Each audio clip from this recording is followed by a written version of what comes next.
of these committees will be asking for more money to be allocated to various ministries, various parastatals, who of course will carry out the national mandate. And currently, the various representations are being done as they present recommendations from these parliamentary portfolio committees to the House. And now, let's cross over and hear these recommendations live.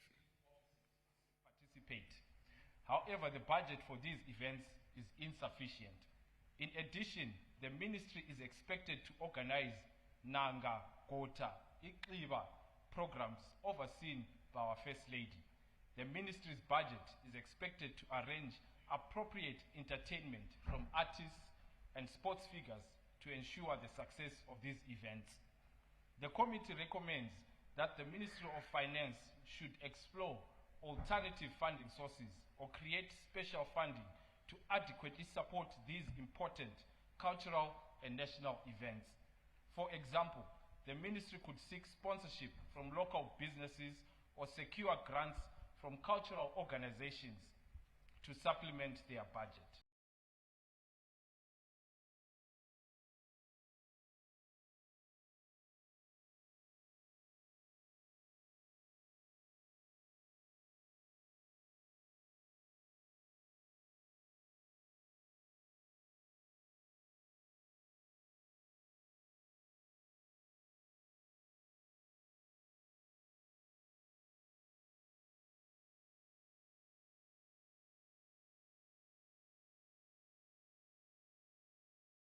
For major sporting events in sports business. The 10% withholding tax on sports betting winnings is also a welcome step, Madam Speaker. However, a formal mechanism to reinvest these revenues into sports development is absent. The committee recommends that Treasury should establish the sports betting tax fund specifically for sporting development. Ring-fencing the revenues from the 10% sports betting tax to create a fund dedicated to the development of sports infrastructure, athlete welfare, and youth sports academies. Number 3, lack of funding for capital projects. Madam Speaker, the Treasury's lack of funding for capital projects in all parastatals could hinder economic growth and development, leading to talent exploitation and a lack of inclusivity for those not in urban areas. This could also widen the infrastructure gap between urban and rural areas. The budget only included employment costs and board fees. The committee recommends increasing Treasury funding for talent development projects, including training facilities and coaching programs to ensure long-term sustainability and economic growth. The Zimbabwe National Boxing Control Board requires 10 gym facilities in all provinces. However, a minimum of at least 2 facilities should be considered for funding by Treasury. Number 4, introduction of tax relief and incentives to corporations and individuals. The Treasury should offer tax incentives and tax reliefs to private sector organizations and individuals who sponsor or support sport, recreation, arts, and culture. Tax breaks for businesses can further incentivize economic growth and job creation. The committee noted that Minerva Risk Advisors recently sponsored the Zimbabwe Chess Federation. Sakunda Holdings is also assisting with the National Sports Stadium renovations, and Coca-Cola was also a prominent sponsor of the Jikinya Traditional Dance Festival and the Under-17 and Under-20 football tournaments. In addition, Better Brands Gold secured a sponsorship deal with the Zimbabwe Football Association, ZIFA, to become the official kit sponsor for the Warriors campaign in the 2025 Africa Cup of Nations qualifications. Due to the gap in funding for some of these activities, partnering with the private sector organizations and business community funding mechanisms can sustain these events and contribute to the growth of the arts and sports sector. This could be achieved by investing in talent development programs and incentivizing sports and cultural activities. The Treasury should consider providing grants or subsidies to businesses in order to bridge the infrastructure deficit and financial burden to stimulate economic growth. Number 5, the Ministry of Sports, Arts, Recreation and Culture, which was split from the Ministry of Youth Empowerment and is now a separate ministry, requires additional funds for the effective administration as well as the purchase of office equipment, tools of trade, and mobility vehicles to simplify operations and improve administrative performance.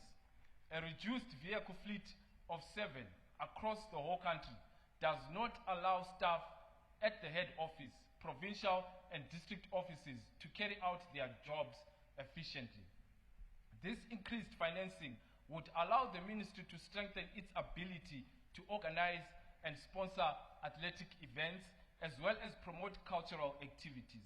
It would also make it possible for programs and initiatives to successfully reach athletes, artists, and cultural institutions all around the country. With increased funding, the Ministry of Sports and Culture could also expand its reach and impact by reaching out to marginalized communities and promoting diversity and inclusivity in sports and cultural activities. This would not only benefit the individuals involved, but also contribute to the overall development and enrichment of the nation's cultural landscape. By investing in these areas, the ministry can help foster a sense of national pride, unity, and also creating opportunities for growth and success in sports and cultural sectors. 6, the committee commends the availing of $1 million to the Zimbabwe men's football team, which recently qualified for the 2025 Africa Cup of Nations tournament to be held in Morocco. However, the 2025 budget has not fully incorporated the various teams representing Zimbabwe in the international events, with the 2025 AUSC Region 5 Games to be held in Namibia, requiring significant funding for the country to field various athletes to compete at the competition. Lack of funding for the National Youth and Paralympic Games removes a platform for young athletes to represent Zimbabwe in international competitions and showcase their talents on a global stage. Without proper financial support, these talented athletes may miss out on valuable opportunities to gain experience and exposure on the international stage, Madam Speaker. It is imperative for the government to prioritize funding for all national sports teams to ensure continued success and development in the sporting arena. 7, as I conclude, Madam Speaker. Parastatals such as Zimbabwe National Boxing and Wrestling Control Board, National Gallery of Zimbabwe, National Arts Council of Zimbabwe, and the Sports and Recreation Commission have all decentralized institutions in all 10 provinces of the nation, and they lack adequate office space, furniture, computers, and other essential trade instruments, such as operable vehicles. This lack of resources, Madam Speaker, has hindered the efficiency and productivity of the decentralized institutions, making it difficult for them to effectively carry out their duties. Despite these challenges, the dedicated staff and officials continue to work tirelessly to promote and develop the sport and arts throughout the country. With the support of government funding and donations from the public, they hope to improve their facilities and equipment in order to better serve athletes and communities in each province. The committee recommends that Treasury increases funding for these parastatals in order to achieve excellent performance. In conclusion, we implore Treasury to increase funding in the areas that we have observed and recommended. Thank you, Madam Speaker. Thank you, Honorable Mateu.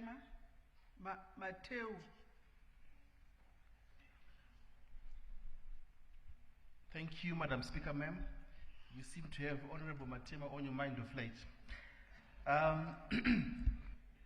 Madam Speaker, I rise to give the post-budget analysis report on the Ministry of Information, Publicity and Broadcasting Services. Madam Speaker, on the advice of the Government Chief Whip, I will go straight to the committee recommendations. Madam Speaker, the first recommendation is to do with digitization. In Bulawayo, Madam Speaker, if you remember, the main thrust of our committee was on digitization. By digitization, Madam Speaker, I mean increasing the frequency spectrum of the airwaves to go across the country to make sure that no place is left behind. The current situation, Madam Speaker, is that we are the only, embarrassingly, we are the only country in Southern Africa that has yet to fully digitize. At the moment, Madam Speaker, TV coverage is around 38%.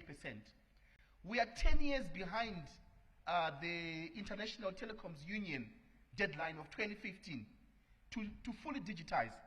And what this means, Madam Speaker, is that we are now at risk of being shut down by the International Telecoms Union. Madam Speaker, what is needed in digitization? The Honorable Finance Minister gave 30 million ZIG to Transmedia. This money, Madam Speaker, is going to pay the debt that we owe Highway, which is $1 million US. That debt was given to us in 2015 when we were digitizing, and then we had a 10-year gap to pay it. So that debt matures in 2025, and that 30 million ZIG will go straight to pay our debt arrears. That means we have zero money for digitization in the budget that was given to the Ministry of Information. This has a ripple effect, Madam Speaker, on our image as Zimbabwe. Imagine being cut off the digital network because we are failing to do our job and to digitize. What is needed, Madam Speaker, is that at the moment we have 18 transmitters, and we need 45 transmitters to cover the whole of Zimbabwe. So what we are asking, the committee is asking the minister, is to give 200 million to the digitization project, so that they can put at least 10 transmitters across the length and breadth of the country. This will help ZBC, this will help the Broadcasting Authority of Zimbabwe, this will help Transmedia to ensure that this project gets off the ground. So this is the biggest project that our committee has been looking into in 2024, and we will be looking again at that digitization in 2025. Madam Speaker, we actually have a report that is tabled before Parliament, our committee report on digitization. So I urge the minister to have a look at it, and I also urge the minister to give the Ministry of Information the 200 million to ensure that we do digitize and we catch up with other nations. We don't want to continue to see these flashes and airwaves on ZBC. We want to see proper digital ZBC when we are watching football or dramas or what it may be. So we are asking the minister to give 200 million to that project so that it can get off the ground and we can start to get the benefit of digitization. The second one, the second recommendation, Madam Speaker, is basically on vehicles for the ministry. The ministry does not have vehicles in all its provincial offices. So most of the staff in the provincial areas in the Ministry of Information actually have to hike, or they have to ask other departments for vehicles as they go along. Madam Speaker, this is not good for the reputation of the country, and we implore you to ensure that you give them money so that they can procure these vehicles for the Ministry of Information. And also, Madam Speaker, the Zimbabwe Media Commission, we want to thank you, want to thank the Honorable Minister of Finance for heeding the call to give more money to the Zimbabwe Media Commission. However, they still require vehicles to ensure that they are moving across well.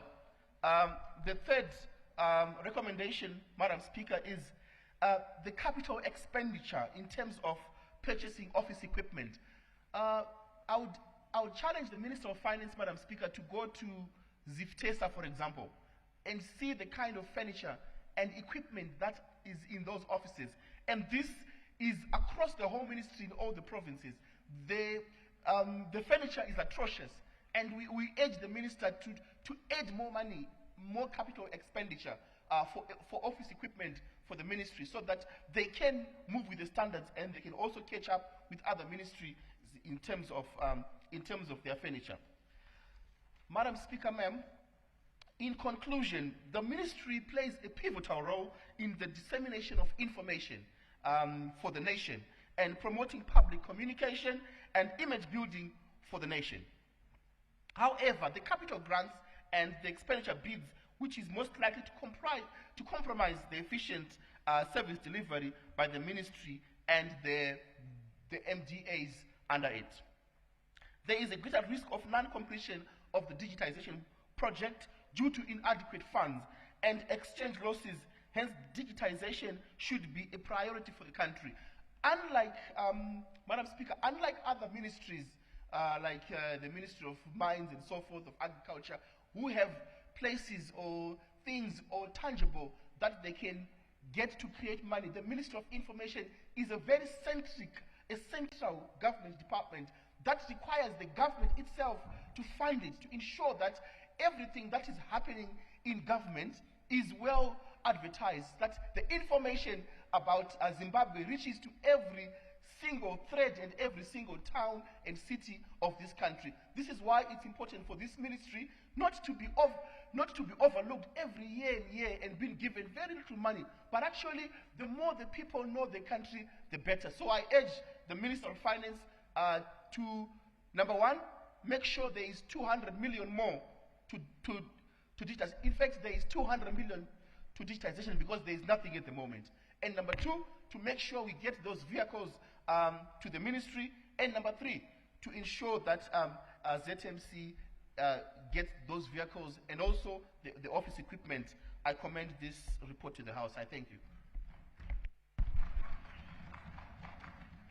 Thank you, Honorable Mateu.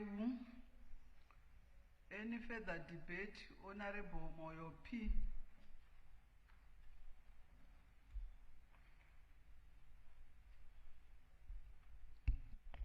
Maita basa Madam Speaker, nekutipa nguva yekusapota budget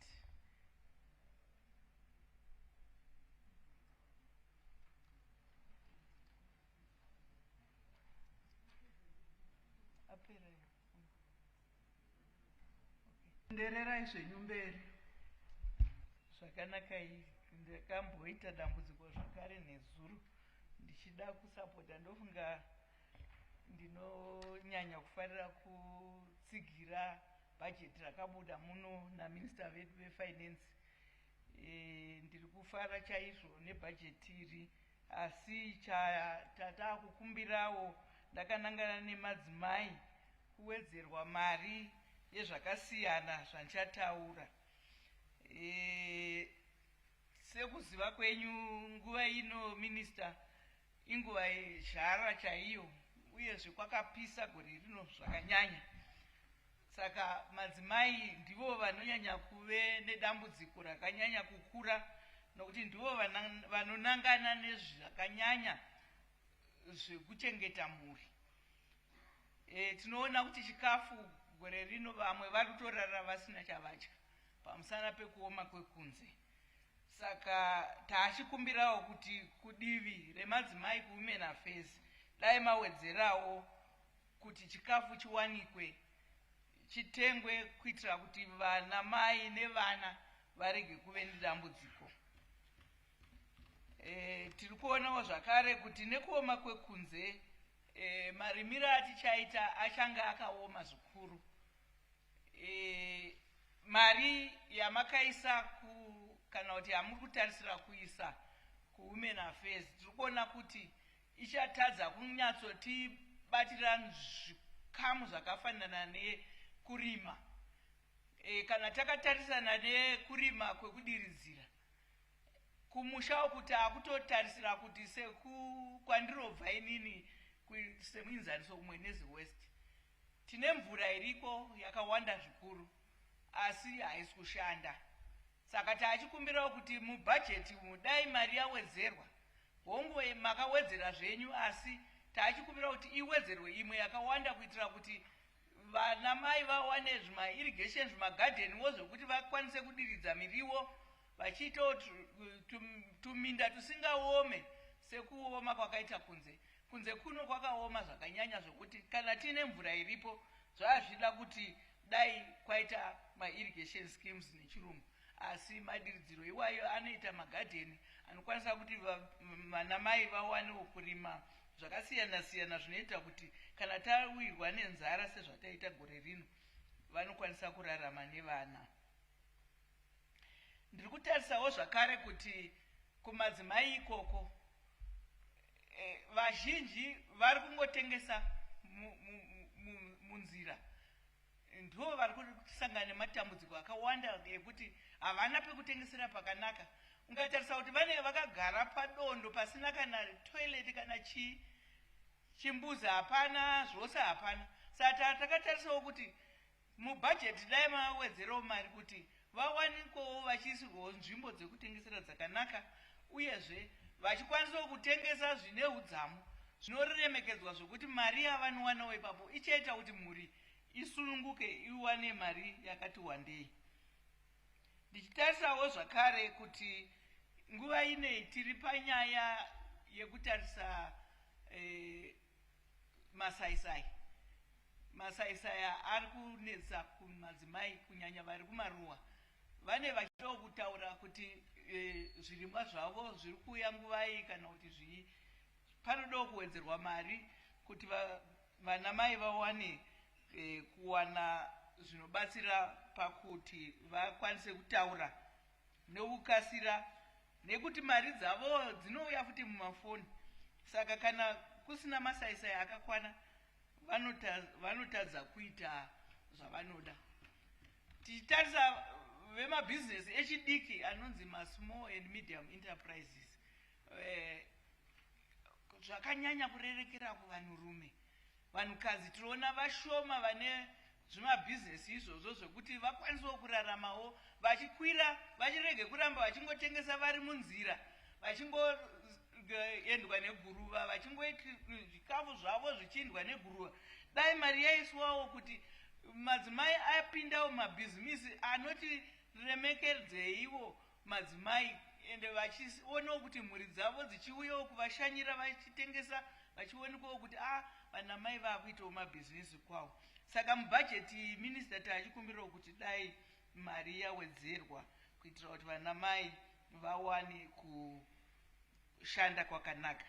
Tichitaurisawo zvakare netraining kana kuti nekudzidziswa kuti mabhizinesi acho anofamba sei. Zvinoda kuti madzimai dai awanawo ruzivo rwokuti kana vaita bhizinesi mari yavo inofamba sei, uyezve vanoibhengawo sei. Tiri kuona kuti iko zvino vanhu havanyanye kutarisa zvekubhenga zvakanaka, nokuti vanoona kuti kuchengetedza mari yacho mumba kuri nani. Takaona vepamusika vekumbare vakatsvirwa nezvinhu zvakawanda nemari yakachengetwa pavanotengesera ipapo.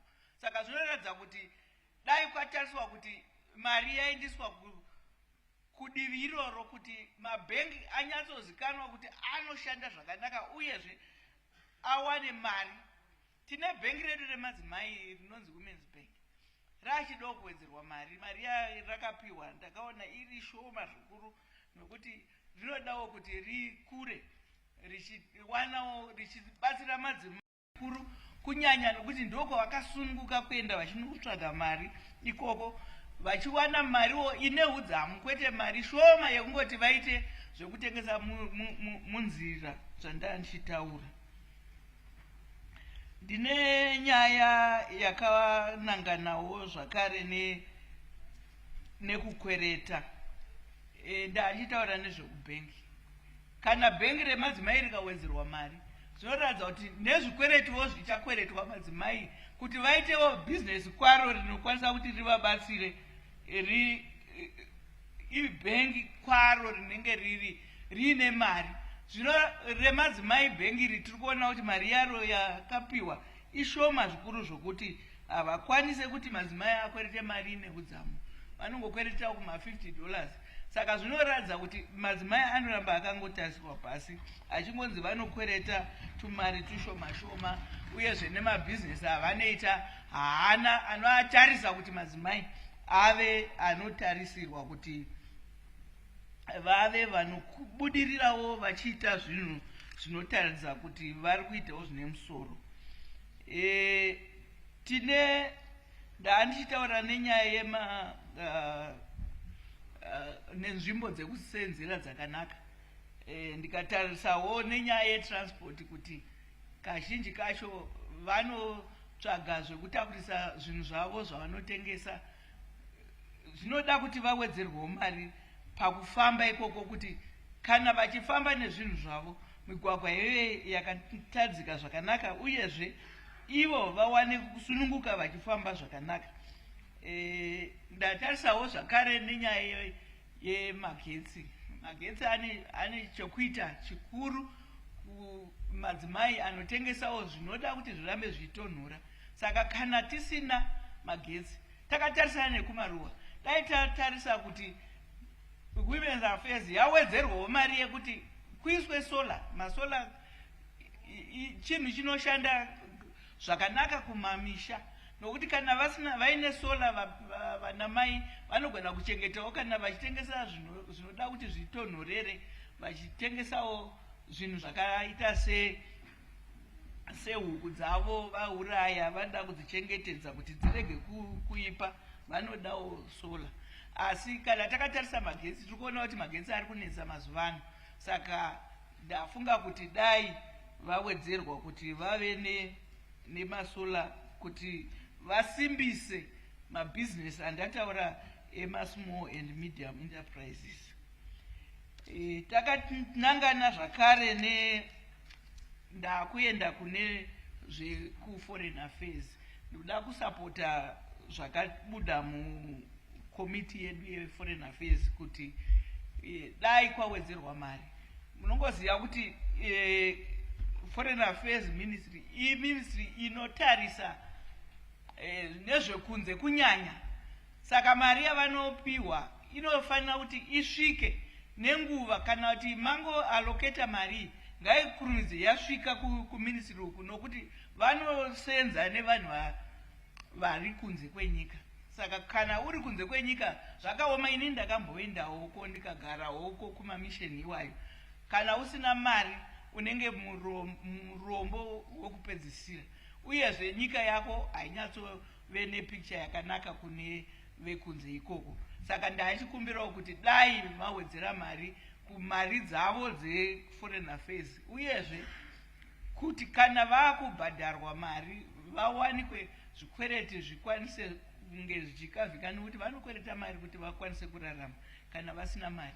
Saka kana mari iyoyo ikakurumidza kuti maallocata mari ngaichikurumidza kuenda kuti irege kudyiwa neinonzi inflation.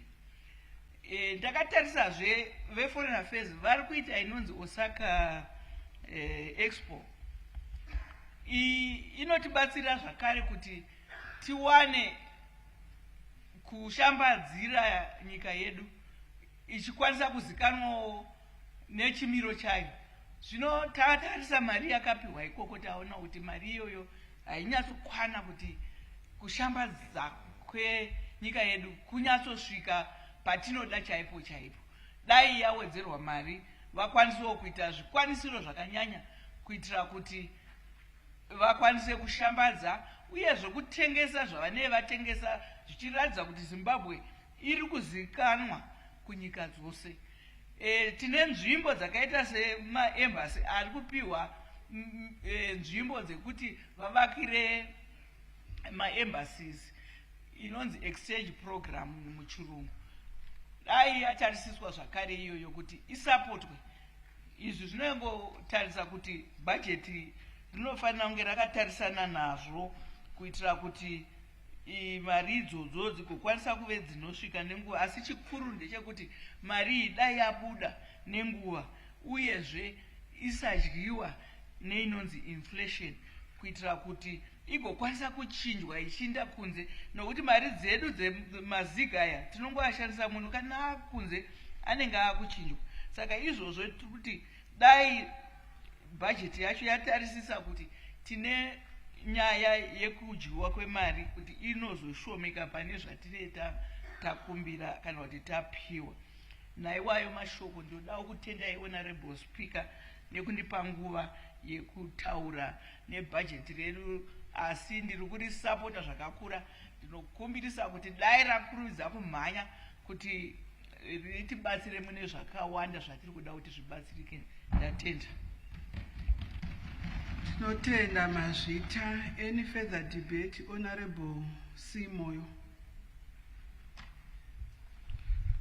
Thank you, Madam Speaker, ma'am, for allowing me to also contribute to this important 2025 national budget that was presented by Minister of Finance, Economic Development and Investment Promotion, Honorable Professor Tulingube, under the theme, Building Resilience for Sustained Economic Transformation.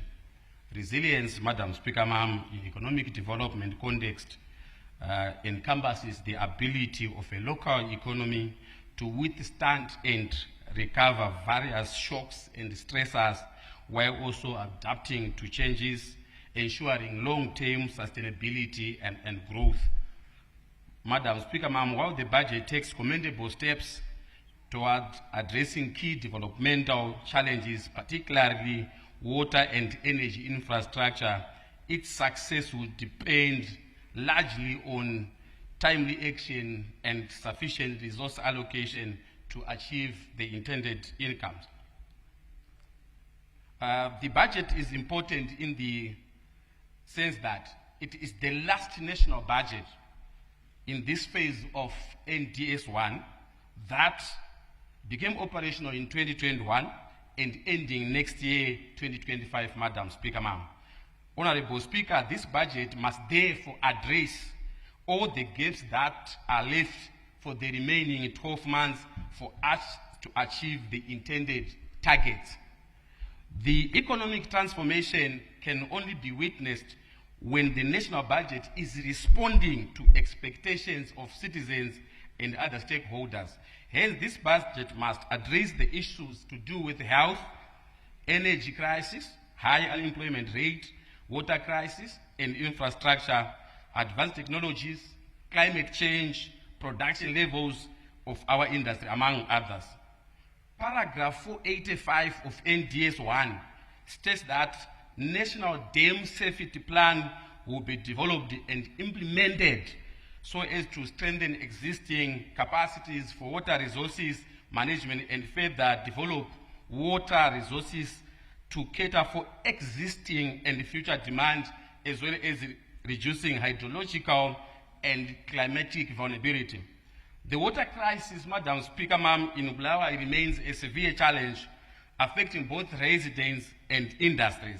Some researchers say Bulawayo lost industrial hub status for vehicle assembly, tire production, textile production, manufacturing of construction materials, consumer electronics and furniture.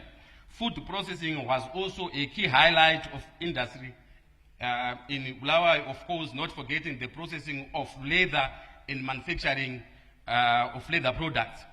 It is in this regard that the Gwai Shangan, Madam Speaker, ma'am, and the associated pipeline to Bulawayo offer a transformative solution to this decades-long problem. The Minister has indicated that the dam's progress has reached 72%, and it is commendable, Honorable Madam Speaker, ma'am.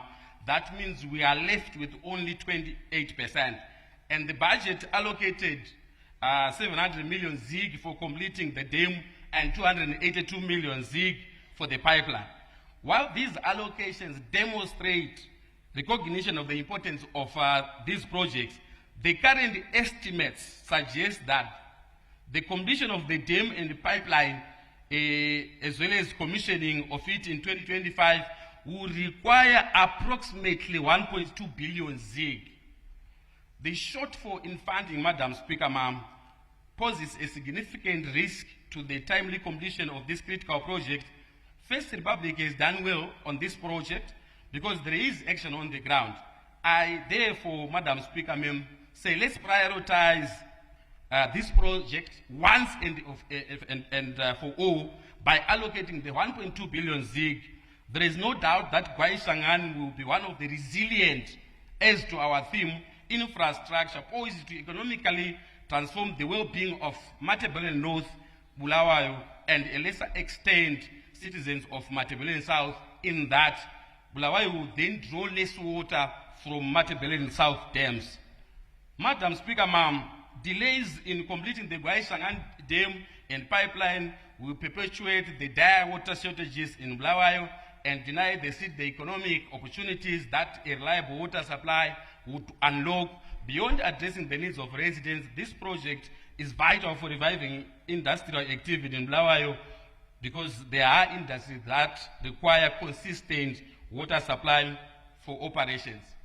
Madam Speaker, ma'am, moreover, the pipeline presents immense potential for transforming agriculture in Matabeleland North and South. Irrigation schemes along the pipeline route would enable large-scale agricultural activities, boosting food security, creating employment opportunities, and improving livelihoods in the region. Honorable Speaker, ma'am, if we do this, then we can say here is a responsive budget to our citizens, of which they are expecting that. I am convinced, Madam Speaker, ma'am, that Honorable Minister of Finance, Economic Development and Investment Promotion will agree with me and revisit this allocation. Madam Speaker, ma'am, before I continue, I think it's important to quote the following paragraphs from NDS 1. Paragraph 106 of NDS 1 states that the government targeted to increase internet penetration rate from 59.1% to 75.4% by 2025, that is next year. Furthermore, to increase mobile penetration to 100%, that is next year. That's the first paragraph from NDS 1. Paragraph 452 of NDS 1, the availability of reliable power supply is a basic requirement, and I underline the word basic requirement for all Zimbabweans. I also then quote paragraph 457, states that the government will increase power supply from the current installed capacity of 2,317 megawatts to 3,467. That is by 2025, next year. Yes, this is achievable, but we need to do more in terms of our allocations and timeless disbursements. The energy sector, Madam Speaker, ma'am, is a cornerstone of Zimbabwe's development agenda. Industries, households, and agriculture all require reliable and affordable energy. The 2025 national budget highlights the importance of renewable energy projects such as the 200 kilowatt-hour solar mini grid in Hakwata village, that is in Chipinge. Allow me, Honorable Speaker, to say if Rwanda did it, we can also do it. Currently, Rwanda's total on-grid installed solar energy is 12.050 megawatts, originating from 3 solar power plants, namely Jali Power Plant generating 0.25 megawatts. There is a Ramagana Gigawatt generating 8.5 megawatts, and the National Solar Plant generating 3.3 megawatts. Back to Zimbabwe, the Hakwata village in Chipinge solar project has provided the much needed electricity to rural households and small businesses, demonstrating the potential of renewable energy to address rural electrification challenges and promote sustainability. Consequently, this calls for at least allocating a certain amount from the fiscus towards the Rural Electrification Fund so as to keep them with sufficient resources to increase their pace in connecting all rural households by 2030. Energy for agriculture is a critical sector in enhancing productivity and ensuring sustainability within the sector. Farmers rely on energy to power irrigation systems, operate cold storage facilities, run agro-processing plants, and mechanize farming practices. Without reliable energy, Madam Speaker, agricultural operations face significant constraints, limiting the sector's ability to meet both domestic and export demands. Constant energy ensures that perishable goods are preserved, value addition is maximized, and operational costs are minimized, making agricultural ventures more sustainable and profitable. Innovations such as the solar power irrigation systems developed by institutions like the HIT, Harare Institute of Technology, Innovation Hub are essential for addressing energy challenges in agriculture.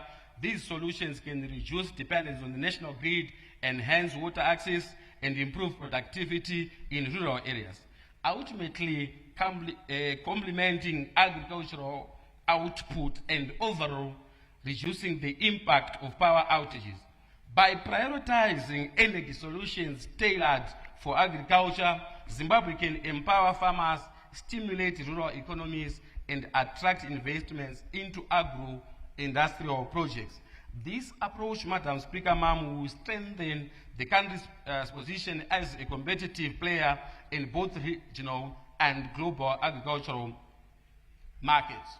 In conclusion, Madam Speaker, while the 2025 national budget outlines critical infrastructural projects, their success, I emphasize, depends on timely implementation and adequate funding. I therefore urge the government to reassess and increase the allocated funding to align with the project's actual requirements. Indeed, Madam Speaker, we can build resilience for sustained economic transformation if we prioritize finishing and equipping our strategic dams, as well as build solar plants, because energy is an enabler to achieve smart education, smart agriculture, smart health, etc. for all Zimbabweans in 2025 as we march towards achieving Vision 2030. I so submit, Madam Speaker, I thank you. Thank you, Honorable Moyo. Honorable Makope Master.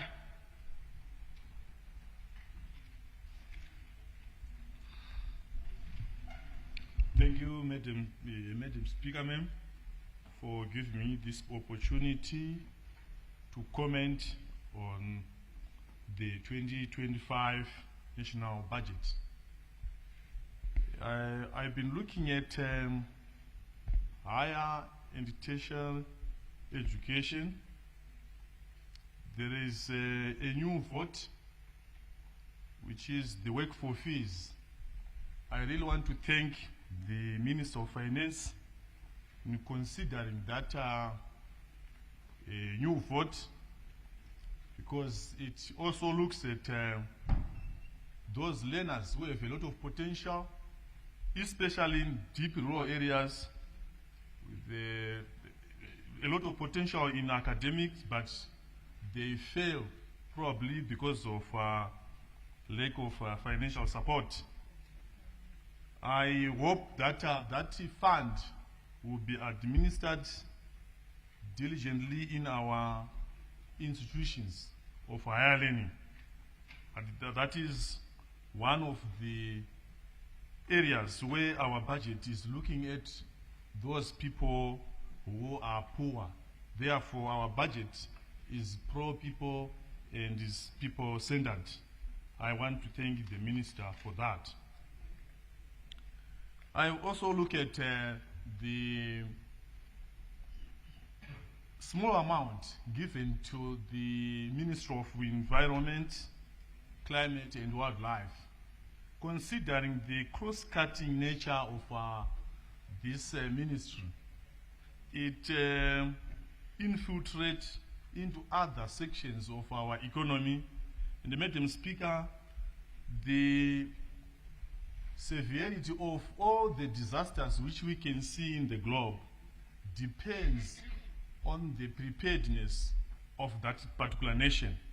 So as a nation, if you are not well prepared in curbing these natural disasters which emanate from climate change issues, then we'll face a number of challenges which ranges from food insecurity, death, destruction of property, and life. So I think the minister can consider that ministry, especially in financing the climate change activities. For example, the support to EMA and also support to Forestry Commission that will actually assist this ministry to find some mitigations towards climate change. Again, on the issue of resilience, if you look at agriculture, there is also the completion of our major dams that has already been said by other speakers, but we also have other dams like Tugbumkosi, we have Manyuchi Dam, Kunzu Dam. Those dams, if they get support, the water that we have already captured can actually add a meaningful economic development to our nation. We expect a permanent agricultural infrastructure downstream. We want to see the activities, our agricultural activities in most of our dams to support the rural farmers and most of our poor farmers who just need this support for them to reap production. So I think if we have some revenue streams moving towards such infrastructure that can actually assist us. Then my comment again goes to the remunerations of our lecturers in our universities. Most of our lecturers are leaving our nation because of poor remuneration, Madam Speaker.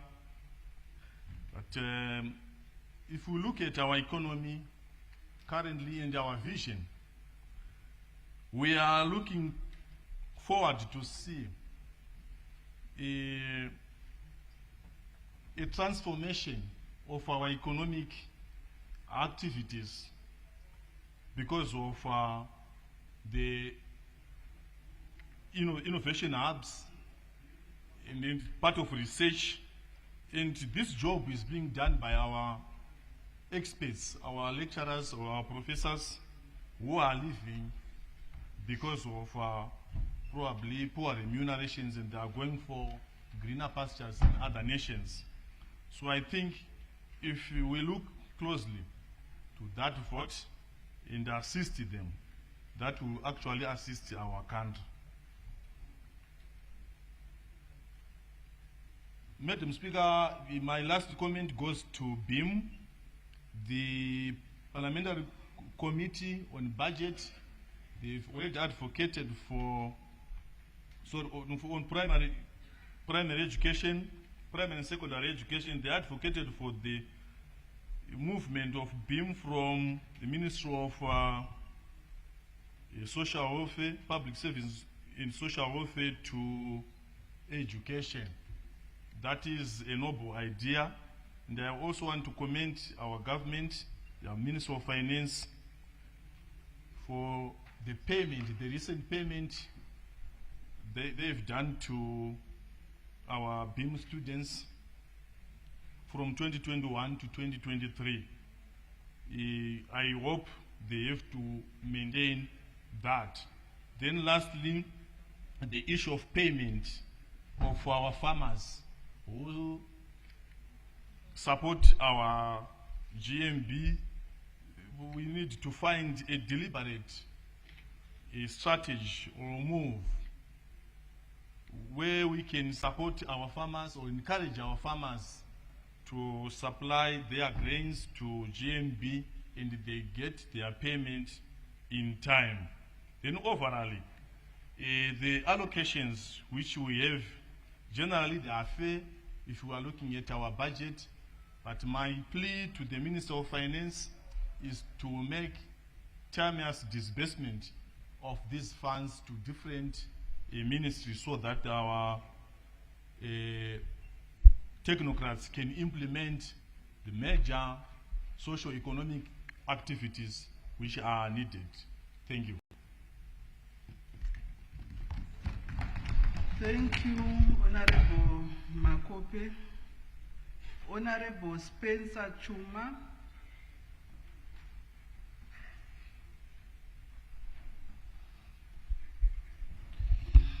Maita basa mbatu echigaro.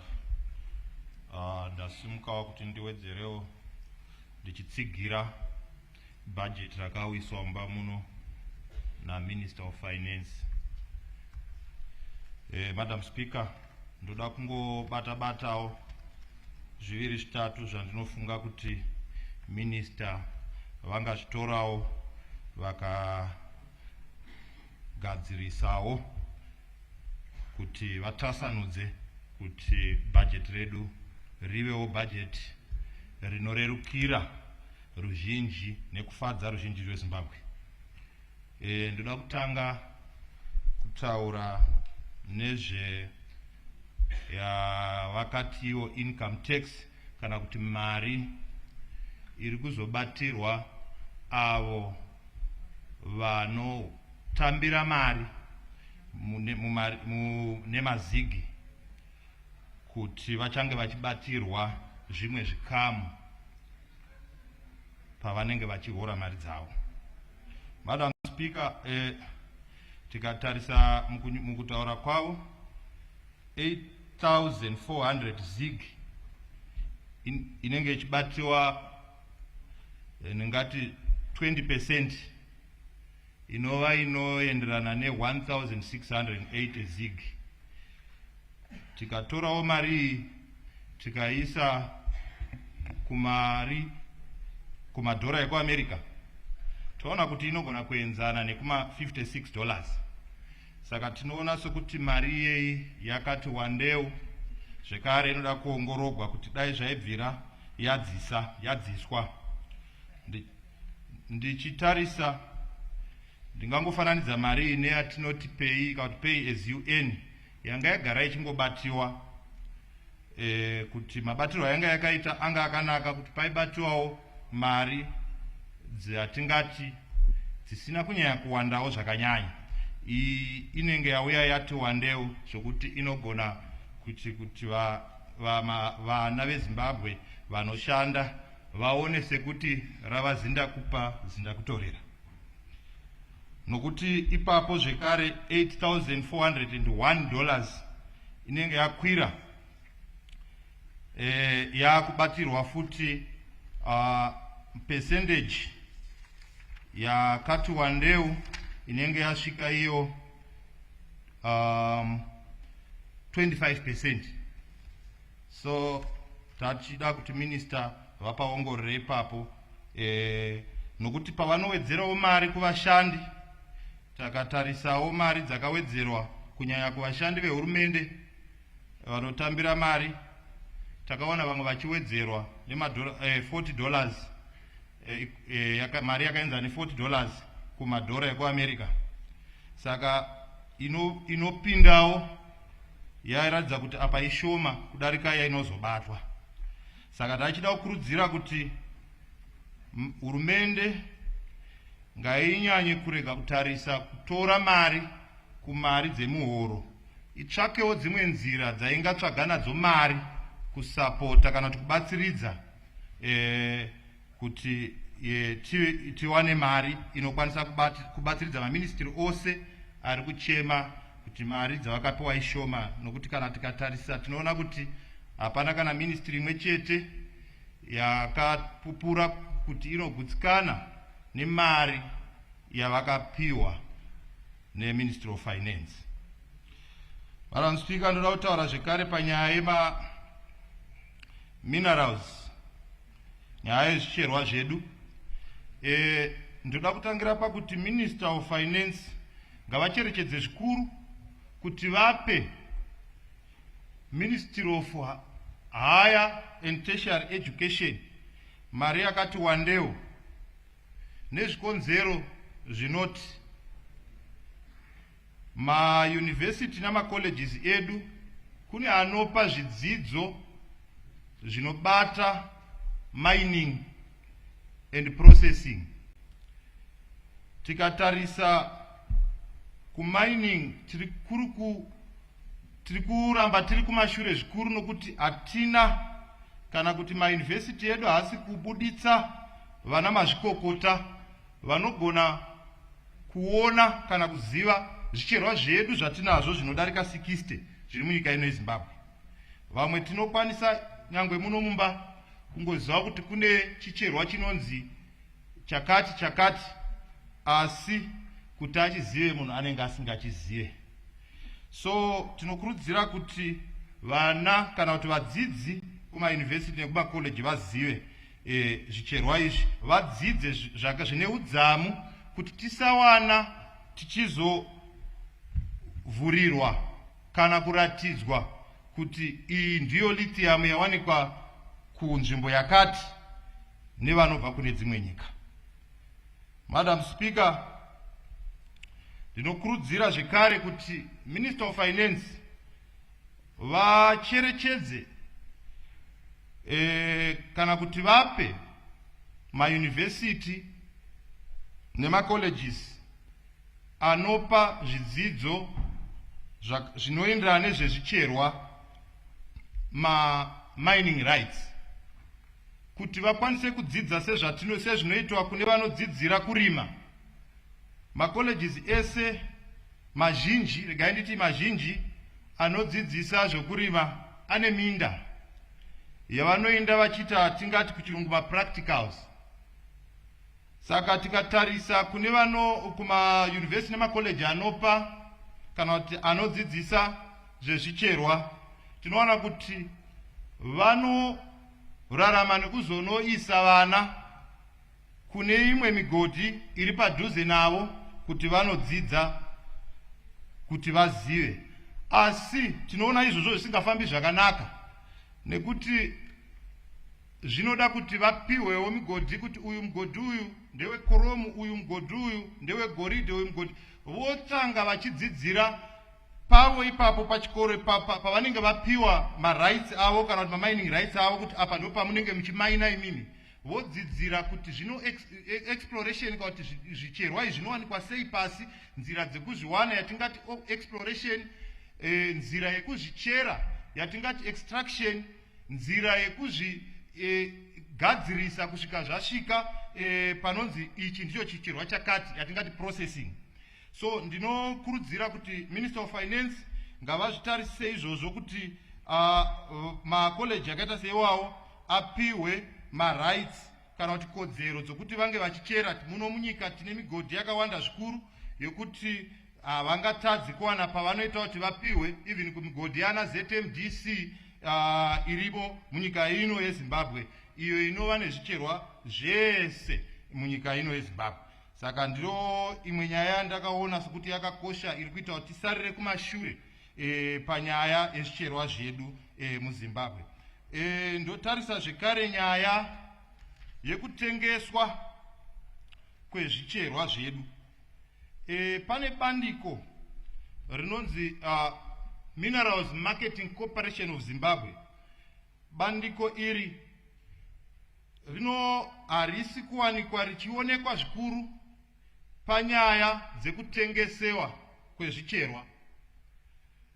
Madam Speaker, ndiri kuti Minister of Finance vaifana kuwana kuti vangaisa mari inotsigira bandiko iri kuti bandiko iri rionekwe maprovinces ese ane zvicherwa zvese zvatinazvo muno munyika yeZimbabwe, vachikurudzira vachitarisawo zvekare, ende zvekare bandiko iri rinenge richifanira kunge rine vanhu vakadzidzira kana kuti vanoziva vakaita inonzi quantity survey, maQS aripo ipapo kuitira kuti zvicherwa zvinotengesewa zvakawanda sezvavakapa ivo kuti tine zvicherwa zvakanzi zvinozobhadhara mari maroyalties zvakafanana black granite, coal, uncut dimension stone and quarry stones.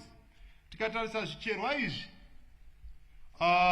zvinotengeswa ningati netonnage, ende zvekare kuti urongwa hwavo hubude zvakanaka, kuti maroyalties aya anga achibhadharwa, panofanira kunge tingati muchirungu pachikwantifaiwa, vanhu zvichionekwa kuti zvakawanda zvakadini, nokuti munhu achamaina coal yake, granite rake, coal yake onotengesa ega, kana ivo vakangomirira kuti uchauya wobhadhara royalty achitanga ataura kuti ndakatengesa 1000 tons yakatengesa 5 tons, ndinoona sokuti ndeimwe nzira tinorasikirwa nemari yakawanda zvikuru. Saka ndeimwe nzira zvekare inoita kuti Minister of Finance vawane mari yatiri kuchema, iri kuchemewa namaministries ese, kuti mari yakaaloketwa kumaministries ishoma. Saka bandiko iri reMMCZ rikava rinoonekera kwese kunocherwa, richipinda pese pese zvinoita kugoridhe, kokuti tinoona kuti goridhe kwese kwariri unowana kuti Fidelity inoritenga inenge ichiwanikwawo iri padhuze. Saka zvinozosiyana manje kuti pari kucherwa nekugayiwa kwematombo ekwari anoshandiswa mukuvaka panenge pasina anenge achitarisa kuti zviri kufamba sei. Saka naizvozvo Minister of Finance havana kujekesa kuti vane urongwa hupi zvekare hwokuita yatingati monitoring kufambiswa kwezvicherwa izvozvo nekuzobhadhara kwemaroyalties iwawo, kuti ministry iwane mari zvakanaka.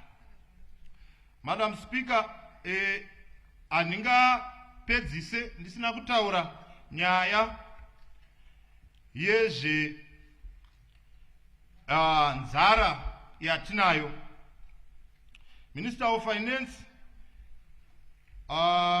chero mukuru wenyika yedu vanogara vachitaura, President Dr. Emerson Dambudzo Mnangagwa, kuti munyika yedu yeZimbabwe chero zvazvo zvakaoma sei tine nzara gore rino, hakufaniri kuwanikwa munhu anofa nenzara. Dambudziko ratava naro nenzara iyi nderekuti zvava kurema kwatakuenda korema, sezvamunoziva kuti mwaka uno taakunorima, vanhu vanenge vakuda chikafu, basa rekuita rinenge rawanda chirimo, vanhu vanenge vakambogara, but iko zvino izvi chikafu chiri kunonoka kusvika kuvanhu. Tiri kucherechedza toona kuti dambudziko nderekuti maministries akaita seMinistry of Agriculture vanenge vakaita ravo basa, vakatsvaga chibage vakaisa kumadepoti, kumaGMBs ari padhuze kuti vanhu vapiwe chikafu.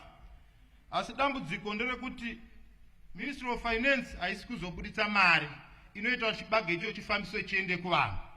Izvo zvichakonzeresa kuti tizova nekurasikirwa neupenyu nekuda kwenzara. Saka tichikumbira kuti Minister of Finance vatarise zvikuru nyaya yesocial protection, kuti chikafu chiende kuvanhu, tikwanise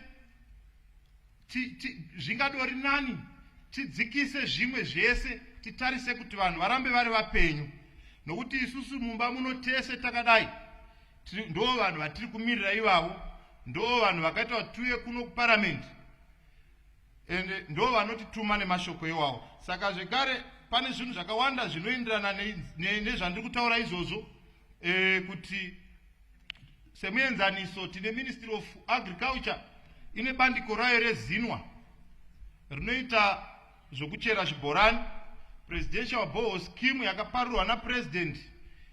Vane tarisiro yekuti munyika muve nezvibhorani village roga roga aripo 35,000.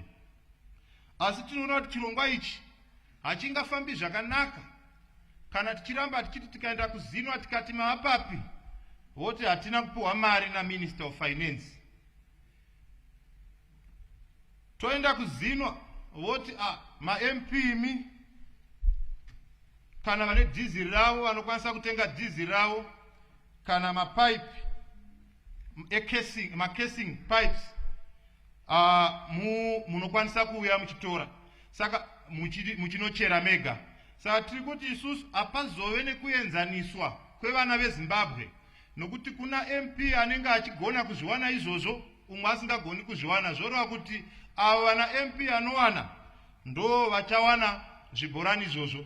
Nyambisirwa ichi chirongwa chehurumende chinofana kuwanikwa nemwana wese weZimbabwe, ende imari yehurumende iri kushanda basa iroro kuti zvibhorani izvozvo zvisvike kuvanhu vese, nokuti imari inobva pamari idzodzo dzinobatiwa vanhu mukuhora kunoita vanhu ma-royalties, kutengeswa kwezvicherwa zvedu. Saka tinokurudzira kuti Minister of Finance, kana tiri kuda kuti vanhu vedu vararame zvakanaka, ngatitsigirei mabandiko anoti iwo zinwa, GMB, zvekare ne-social welfare, kuitira kuti vafambise basa ravo zvakanaka. Madam Speaker, ndinoda zvekare kutaura nyaya yema-mining rights, kuti Madam Speaker, panoda kuti paongororwe nyaya yema-mining rights, kuti vana veZimbabwe vasava nekunetseka zvikuru kuti vawane mining title kana kuti mapepa ekuchera zvicherwa zvavo muno muZimbabwe. Takaona zvekare vachitsanangura nyaya yekuti ma-mining rights achanga achiwanikwa kana kuti kuchinjana kwemugodhi, kutengeserana kana zvinoenderana naizvozvo zvichange zvichiitwa neavo vanobhadhara tax. Tiri kuona kuti urongwa hwakadaro hahunyanyi kufadza vana veZimbabwe, nekuti zvinenge zvoita sekuti zvinowanira kune vanazvo, nokuti munhu anokwanisa kunge achiwana yatingati tax clearance munhu anotovawo ane zvaanoita mubusiness. Saka avo vari kutanga kana kuti vangoitawo kuti muvillage mavo maitawo zvicherwa zvabuda imomo, vanogona kuwanikwa vasina mukana wokuzowana ma-mining rights kana kuti yatingati mining title, kuti vakwanise kunge vachichera kana kuti vachiwana vachirya rifa ravo sevana veZimbabwe. Saka tikuda kuti nyaya yakaita seyo Minister of Finance vaiongorore kana zvichiita vagadzirise ipapo, nokuti zvinenge zvoita sekuti kurudzira avo vakagara vakaita zvekare. Zvekare ndachida kuti ndichipedzisa panyaya yezvicherwa ipapo, Minister of Finance dai vatarisa ma-minerals, tingati ma-strategic minerals, vaone kuti nyika dzatinonyanya kutengesera zvicherwa izvozvo, dzinonyanya kutenga zvicherwa izvozvo, dzisapiwawo ma-rights akanyanya kuwanda, especially kuma-small scale miners, kuma-small scale mining, nekuda kwokuti zvichakonzeresawo kuti ivo kana vakachera vega, vana vedu vemuno veZimbabwe kana vochera vogotengesera ani. Tinotarisira kuti mamwe ma-minerals akaita se ari strategic iwawo ticherewo tega, ivo vouyawo vachitenga. Ndinoona sokuti zvinova zvinhu zvakanaka. Ndinopa muenzaniso wechrome, kuti chrome, Madam Speaker, inonyanya kutengwa zvikuru kuChina, ndo kune maindustry akanyanya pavanenge vachigadzira zvavanouya futi vachititengesera isu. Saka ndiri kuti zvanga zvakadini kuti ma-minerals akaita seiwawo, kana kuri kwokuti vapewo chikamu chishoma, kwete kuti zvingova zvakavhurika kune wose anongouya kuti ngaapiwe ma-mining rights iwawo, nokuti tichapedzisira isu vana vemuno patinochera tisisinawo kutengesera, nokuti patinoenda ndopasemuenzaniso kuti tikapa GMB munda wokurima nembeu, vakarima vakazadza matura avo, isuwo kana torima tikazoenda nacho kuya vanosvika vongoti tiri kutenga ne$2, voti aiwazve isu tinacho chakazara, matura edu akatozara, so hatina zvatinenge tichakwanisa kuita, saka tinowanikwa ipapo tichibatwa. Ndo pandiri kukurudzira zvekare kuti MMCZ inofanira kunge ichipinda, mari yakawanda inofanira kunge ichipinda through MCZ panonotengesewa maminerals ese, ngaadarike nemumaoko avo, kana vachitiri kubata chikamu chakati kubva muzana pakutengeserana kuri kuita zvicherwa izvi, mari ichigara yasara. Handifungi kuti pangava nechakaipa ipapo. Madam Speaker, mukupeta kwangu ndinoda kungokurudzira kuti bhajeti iri dai rapasa kana vangoongororawo zviviri zvitatu zviri kutaurwa nemahonorable members mumba muno kuti zvingatasanudzwa kuti tiende mberi. Ndinotenda. Thank you, Honorable Chuma. Honorable members, I urge you not to repeat what have been already said by other honorable members. And also we must stick to the budget issues only. Honorable Dr. Tikupe.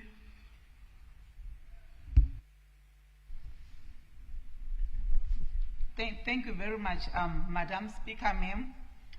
I would like to begin by alluding to the fact that the national budget is a tool of allocating resources so that there is rapid growth and also achievement of important imperatives such as price stability, employment creation, universal health, price stability, gender inequality, and sustainable development. A good budget is a budget which is pro-poor, pro-development, and pro-employment. And we all envisage a pro-poor, pro-development, and pro-employment budget. I would also like to highlight that the 2025 budget is tilted towards recurrent expenditure, which is 87%, whereas capital expenditure is 13%. This means that the budget is a consumption budget. A good budget must invest more on capital expenditure so that ministries are able to do projects which will in turn raise more resources, money which will increase our revenue inflows. On our debt, Madam Speaker, ma'am, the Zimbabwean debt is a worrying factor to most of us and is a drawback to economic development, as it is sitting at 21.1 billion, comprising of external debt, which is 12.3 billion, and domestic debt, which is 8.7 billion. The sad reality is that arrears and penalties, which are 9.5 billion, are more than the bilateral creditors, as well as the non-Paris Club creditors, which is a total of 8.5 billion. This is pointing to the fact that our debt is unsustainable, such that we might not be able to clear it in our lifetime. This debt is going to be carried over to future generations. At some point, we tried to go the HIPIC route, and we were told that we do not qualify.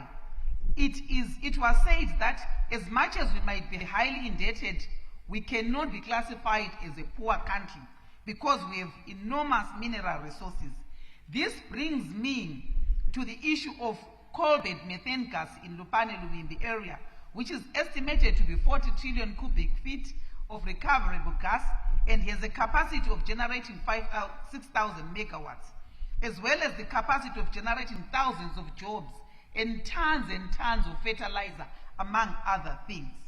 It is also said that this gas is one of the finest in the world. During the ministerial statement on energy, which I had requested the minister to bring to this house, he mentioned that they had found a private player who was going to look for a big investor. I do not agree with this because our country is not going to benefit as much as we would have wanted, because this private player might get a bigger stake. I would like to propose that the Minister of Finance, together with the Minister of Mines, must work harder to get a big investor on a build, operate, and transfer basis, such that the investor can inject at least $20 billion to Zimbabwean coffers and then extract the gas for 20 to 25 years and then transfer it back to Zimbabwe. We can then take US 10 billion and pay back our debt and then inject the other US 10 billion into the economy so that all sectors of the economy start to fire from all cylinders. This for me is one way of dealing with our debt crisis and also awaken the sleeping giant, because Zimbabwe used to be the jewel of Africa, it used to be the breadbasket of Africa, and we can easily bring it back to its former glory. Madam Speaker, ma'am, I am pleased to hear that the smelting plant at Selu, which was supposed to be completed end of this year, has actually been completed, according to the chairperson of the Budget Committee's budget presentation yesterday. We were losing out on platinum, which comes out with 10 other minerals, that is platinum, rhodium, palladium, gold, copper, nickel, iron, iridium, osmium, and ruthenium. At the same time, we're exporting jobs to other countries. Platinum producers were exempted from paying royalties so that they are able to complete the processing plant, which has since been completed, so they must start to pay royalties. This issue must be taken seriously because it is an urgent matter, so that some of these minerals are ring-fenced for the purpose of purchasing state-of-the-art cancer equipment and research and development on new and modern cancer medicine, so that we are always ahead of the disease. On health, Madam Speaker, ma'am, health is everyone's right, and a healthy nation produces. In light of this, all people who work in farms must be healthy in order for them to produce food that we eat as a nation. Equally, people who work in mines must be healthy so that they generate the much needed foreign currency. And teachers, who are the ones who build the foundation for our countries by producing skilled manpower, must be healthy. At the same time, health personnel who give us life must be healthy. It is plausible that the Ministry of Health has been allocated 28.3 billion ZiG, which represents about 13% of the budget, which is 2% short of the Abuja Declaration. It is therefore imperative for the Minister of Finance to make sure that the allocated funds are dispersed on time so that our health needs are met. Last year, Madam Speaker, ma'am, the Ministry of Health, we are told that they were allocated a total of 743 million, which was supposed to go towards job manufacturing, and they were just drop-in funds allocated towards management of non-communicable diseases such as hypertension, heart disease, diabetes, and cancer. The most disturbing issue is funds which were dispersed and not used, whereas we have a situation where hospitals do not have Panadol, where still betadine. Many of our people are dying out there in agony from cancer because there is no state-of-the-art equipment so that they are properly diagnosed. At the same time, there are no cancer medicines, and yet there are funds lying in a bank account which have not been used. My question is, how is this happening? Who does this when women are dying after giving birth because there is no blood? Who does this when people are dying from cancer? Who does this when there is no paracetamol, no betadine in hospitals? Yet there is money losing value in a ministry's bank account. Honorable Speaker, ma'am, we need an explanation to this matter of public interest. Madam Speaker, ma'am, there are funds which have been ring-fenced from the sugar tax for purposes of procuring state-of-the-art cancer equipment, and I suggest that this money, which was then US 24 million according to the Ministry of Finance then, be used also for research and development on new modern cancer medicines for all cancers, so that we are always ahead of the disease. We do not want a similar situation like money is lying in ministries' bank accounts without being used, or a situation where this money is put into the Consolidated Revenue Fund and is used for other uses instead of the intended purpose, which is procurement of cancer equipment. On gender-based violence, Madam Speaker, the budget did not focus on gender-based violence. Yesterday marked the end of 16 days of activism against gender-based violence, and the budget did not mention any increase of funds to support programs addressing gender-based violence, which remains a major issue within communities. Investment in shelters, legal support, and advocacy is imperative.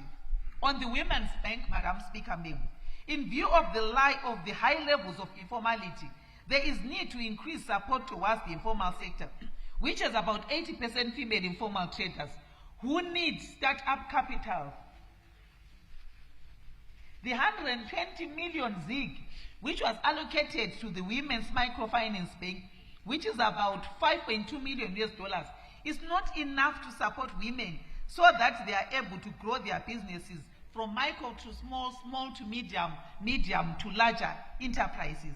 Women, when supported, have the capacity of contributing immensely to economic growth of our country. Currently, most of the people in the informal sector are a supermarket of other countries like South Africa, Botswana, Namibia, Tanzania, and Zambia. The Women's Bank must be allocated a substantial amount. This will result in women borrowing money for production purposes so that they start to produce the same goods they are buying from other countries for export purposes. At the same time, the interest rates must be reduced because currently the bank is charging 10% interest per month, which is too much for women to afford. Again, collateral must be removed to allow women to borrow money without any difficulties. On education and sanitary ware, education is the foundation of any country, and I appreciate that the two education ministries got the highest vote, which is ZIG 56 billion, which constitutes 20.6% of the total vote allocations. This is slightly above the Dakar Declaration, which stipulates that 20% of the budget must go towards education. At least we managed to meet one of the declaration. What remains is for the Minister of Finance to actually disperse these allocated funds timelessly.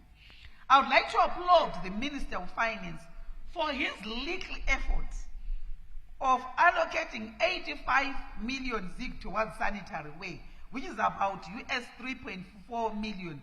I'm saying little effort because he tried to allocate money towards sanitary ware, but the money is not enough. In 2019, estimates were that 550,000 school-going girls in Zimbabwe need sanitary ware. The figure might be higher now. These girls face period poverty, which is the inability to afford sanitary products for menstruation. With the allocated funds, if my calculations are correct, it means each girl will get sanitary ware of US $6 for 12 months, whereas each girl needs US $24 for 12 months. This allocation is just for 3 months, as each child uses about US $2 per month.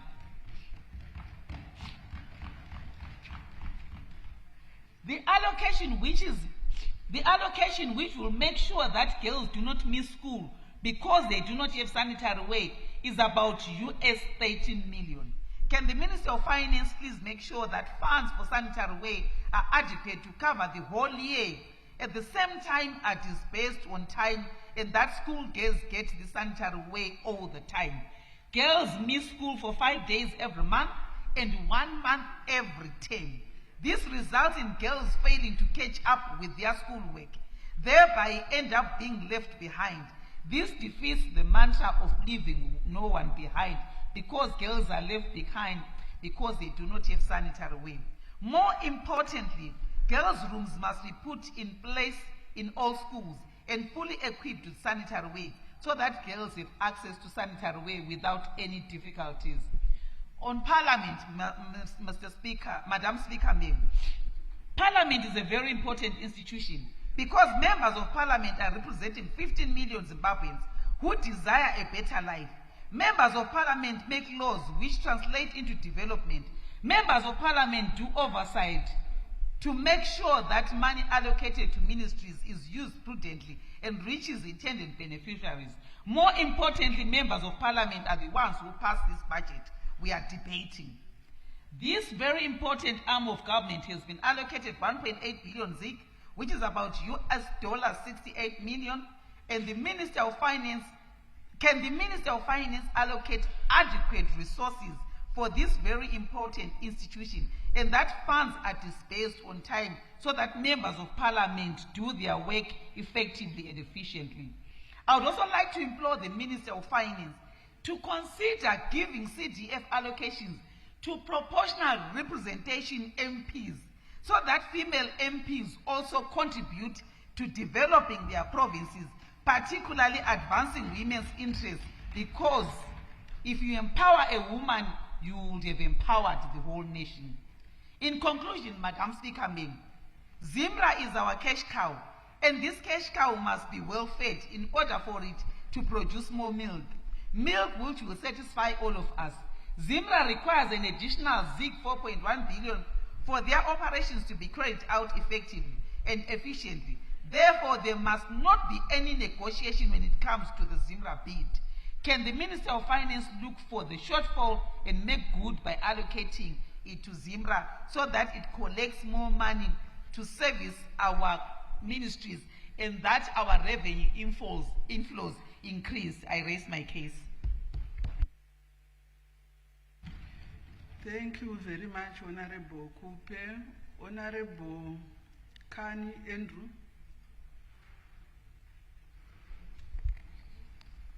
Maita basa mbati wechigaro nemukana wamandipa ndinoimba kuti zvakawanda zvataurwa tichada kungowedzera zvishomanana. Ndotenda Minister of Finance negwaro ravakatora mudare rino rine chekuita nemari yakatarisirwa kuti ichange ichizopinda munyika nokushandiswa kwayo. Zvakare ndinovimba kuti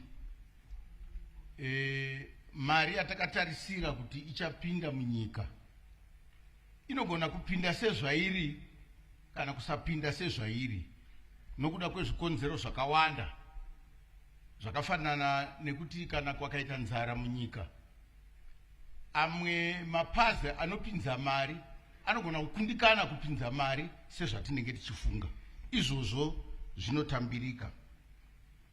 Mubati wechigaro, ndinotenda kuti kana gwaro riri muno inoimba richinge rapasiswa, rabvumiranwa kuti ngazvifambe zvakadaro, unenge wamutemo. Muchirungu tinetoti inenge ya-act, wava mutemo. Zvakureva kuti rutivi runopa mari rwakusungirwa kupa mari yacho nokuti wamutemo. Vanofanira kunge vachitambira mari zvakare. Vakativo tinoda mari yakati, tinoda mari yakati, vanosungirwa zvakare nemutemo kunge vachiitora mari iyoyo kana yapo. Hero dambudziko mubati wechigaro, nyaya yangu idiki-diki, pachirungu tinoti budget release, zvichireva kuti kupiwa kwemari chaiyo chaiyo, kwete kungotaura somu dzatinenge tataura muno. Nekuti tinogona kukweshana, vamwe vachiti tinoda yakawanda, vamwe vagoti daiwa yedu ishoma. Izvo zvazvina zvazvinoreva kana mari yacho isina kuzonyasouya iyo chaiyo chaiyo inodikanwa. Hero dambudziko mukupiwa kwemari kuya, tinonzwa kuti pane zvinoteverwa kuti mari iuye. Pachirungu inenge yakunzi criteria, kureva kuti pane zvinofanira kuteedzerwa kana muchikumbira mari yamakati munoida. Zvinorwadza kuti semufananidzo kubazi rinoona nezveutano, tinonzwa kazhinji gore richipera kuti makatora here mari yese yamakati muri kuda, wonzwa zvichinzi takangotora chikamu chinoita kana kuti 30% chete. Woshaya kuti zvoreva kuti musingaidi here mari yacho zvamusina kunoikumbira, zvonzi aiwa havana kutevedzera zvaidiwa. Mubati wechigaro, ndinokumbirisa ipapa kuti mapazi ose ehurumende ngavadzidziswe kuti kana makuda mari yamakati muri kuda, munofanira kutevedzera chakati nechakati nechakati nechakati kuti tikupei mari, kwete kuitsa mutemo wokuti mwana asingachemi anofira mubereko. Ministry of Finance inoti iyo anenge asina kuenda kunokumbira mari haapiwi, dzawira mutswanda, mari yayoramba iriko. Kana tozobvunza kuti ko ministry yakati iri kunzi iyo haina kushandisa mari, ko chii chakaitika? Zvonzi aiwa havana kuyozokumbira, maida kuti tidii? Maida kuti tivavinge here isusu kuti naimi vekuhealth hamuna madrugs, uyai mutore mari yenyu? Anochema ndiani? Anochema inyika, anochema vanhu vari kufanira kushandisa mari iyoyo, haisi ministry. Saka ndinokumbirisa ipapo kuti mubati wehomwe ngaave neurongwa hwekuti vese vane chokuita nekutambira mari idzodzi idzi vanenge vakati vanodzida ngavadedzwe, atingati maaccounting officers kana vacho vanotungamirira vodzidziswa kuti kana moda mari yenyu yamakati muri kuda munodai pachine nguva, kuitira kuti tisave nenyaya dzokuti aiwa takaita surplus, tine mari yakawanda imwe yakatosara pamari yatakatora neyatakashandisa. Asi uku kune vanoda mari, kune vamwe vanochema kuti hatina kuiwana nokuda kwekuti havana kuikumbira. Ipapo mubati wechigaro ndinoti ngapagadziriswe kuti nyaya dzedu dzigofamba zvakanaka, maita basa. Tinotenda Honorable Mukomberi.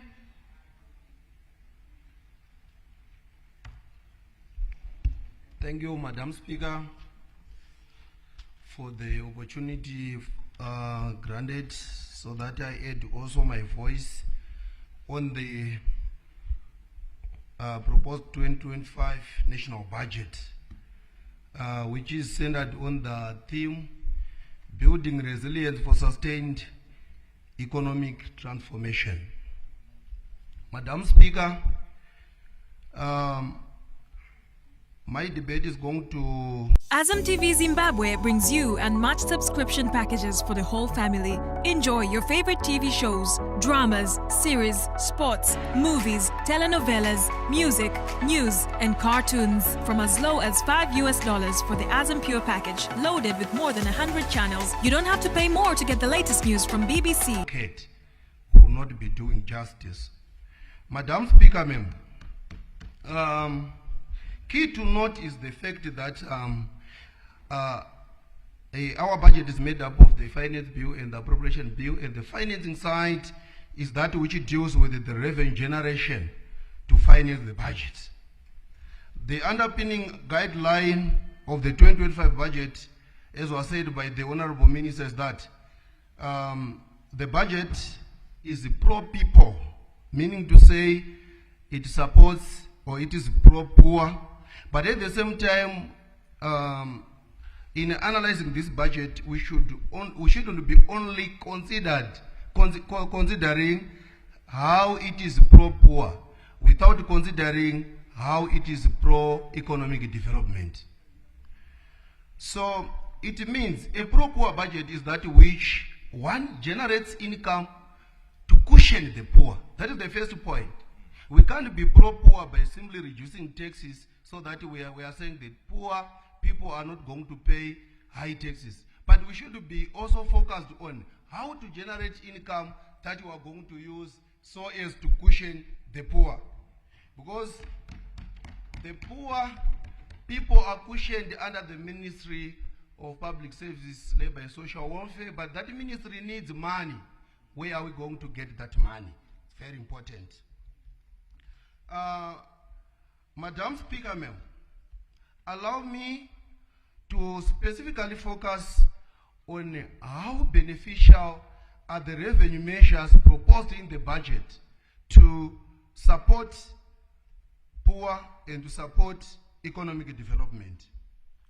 I want to first of all discuss on the fast foods tax that was introduced of 0.5%, which is a new tax proposal. This is a welcome initiative. Why? It is one initiative which generates revenue for the government, one. Two, it is also a prohibitive measure to avoid overconsumption of fast foods, as these have a detrimental effect to the health of the Zimbabweans. Charging a 0.5 tax on sales on the fast foods is not a punishment to the consumer, but rather it is an income generating measure plus a way of raising revenue that is therefore directed towards the treating of the diseases that are caused by the consumption of such foods. But it must be noted, Madam Speaker, that in a trial to direct the revenue generated from charging a tax on these fast foods, these revenues should be ring-fenced towards the intended purpose. But we may have a loophole that we may not have a piece of legislation that is guiding how we ring-fence such a fund, as every revenue that is generated by the state generally is directed to the consolidated revenue fund and is therefore going to be released or utilized relative to priorities facing the Ministry of Finance. So it means that there is no piece of legislation that bars the ministry from utilizing a specified tax in any expenditure head that comes at any given time. So I think this one is a welcome initiative, but which needs a ring-fencing legislation so that it will be directed for the purpose it is actually levied for. Secondly, we have got a betting tax that was introduced by the minister. I also want to say, yes, one, for the reason of raising revenue, it is quite a good initiative, but the proposal is to say it shouldn't be targeting on charging 10% on gross earnings in general terms, but it should be specified as to every tax that is charged on, because the winning is an income. So every income has got a threshold. For example, the payee has got a threshold. So we should also have a threshold here to say, let's say 10% of the winnings may be starting from $500, so that we are going to charge on that one. Also, if it is taken as a prohibitive measure, maybe to discourage our youths from concentrating much on betting, which is not productive, thereby facing greater opportunity cost in terms of the foregone other duties that they can do which are productive. It is therefore worth undertaking to say maybe we avoid charging on the winnings, but we charge every bet that is done by an individual. Say every dollar that is betted, the better is going to be charged maybe a percentage. This has got an effect of increasing the cost of betting, so that it will discourage the youth as it increases the cost.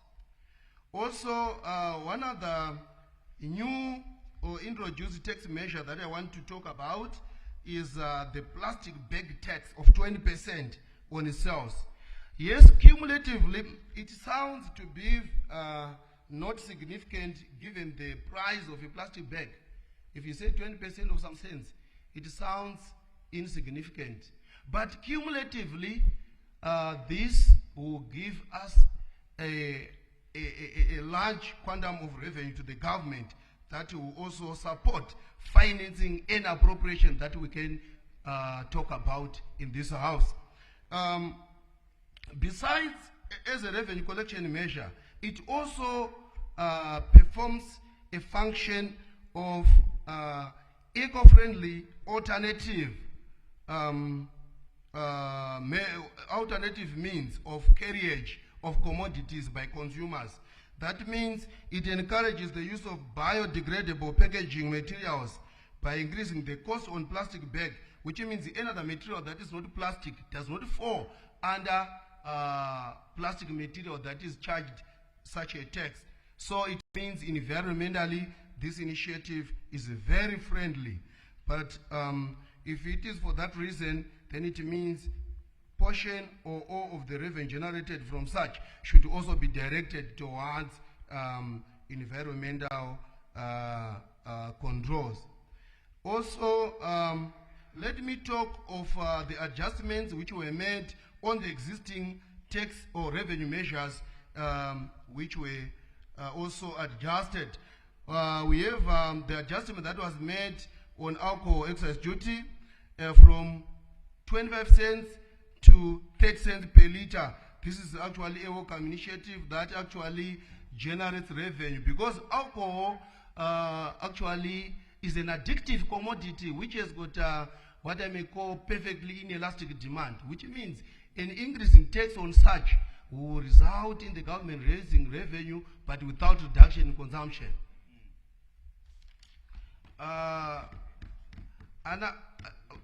But it should also be ring-fenced with specific purpose. For it is levied for. The customs duty on electrical vehicles, which was reduced from 40% to 25%, is a welcome initiative. This shall see us actually going a long way in supporting the use of environmentally friendly modes of transport, and at the same time going a long way to reduce import bill on fuel, that is diesel and petrol, as we increase the use of electrical vehicles. It means the consumption of fuel in form of diesel and petrol is going to be reduced. So the importation of such is going to be reduced, as fuel bill is takes a significant or a very large proportion in our import duty as a country. So importing is actually a leakage from the circular flow of our national income, because once we import, we have actually lost foreign currency, which we are not going to gain through the same process. But we are going to sell the fuel again, then import again. So it means this one is a welcome initiative that will see us reducing the bill on fuel, as well as supporting the use of environmentally friendly mode of transport. This moves in line with also a new adjustment that was made on the VAT exemption on LPG, that is liquefied petroleum gas, right? This encourages adoption of LPG as an alternative cleaner energy source that is contributing to reducing deforestation, lower carbon emissions, indoor air pollution, and also promotes energy access and affordability, hence benefiting low-income families. That is, the budget is pro-poor, as it supports the low-income families to also utilize LPG at affordable cost, as VAT is exempted on such. There was also a reduction on the tax on cordials. So cordials are those drinks which are concentrated, for example, Mazo Orange Crush. So the tax regime that was introduced in our previous year's budget was to say, let's charge sugar tax, but that was taken as an umbrella tax on every sugar beverage. But it didn't distinguish how it is going to be administered between non-cordials and cordials. If I could give an example of a 2 liter of Coke, which contains 10.6 grams of sugar, but a 2 liter of Orange Crush contains above 30 grams of sugar. But Coke is a ready-to-drink beverage, where Mazo Orange Crush you are going to dilute. You are going to say 1:4 as a ratio, which means this reduces the percentage of sugar when the drink is now ready for consumption. So it is a welcome initiative to reduce the tax on cordials, as the quantum of sugar that you consume in such a drink is reduced by dilution. So I think it's ideal to say, let's divide the percentage of tax by 4, because we are going to dilute by a ratio of 4. Also, there were measures which were put in place to deter smuggling in the 2025 budget, which also included, which was to say, a number of products such as alcoholic and non-alcoholic beverages, dairy products, cement, clothing, footwear, detergents, etc. These were said to be considered smuggled unless there is adequate documentary evidence that proves that customs duty has been properly accounted for such commodities. So this has got an implication of enhancing revenue collection, ensuring that customs duties are properly accounted for, thereby boosting government revenue.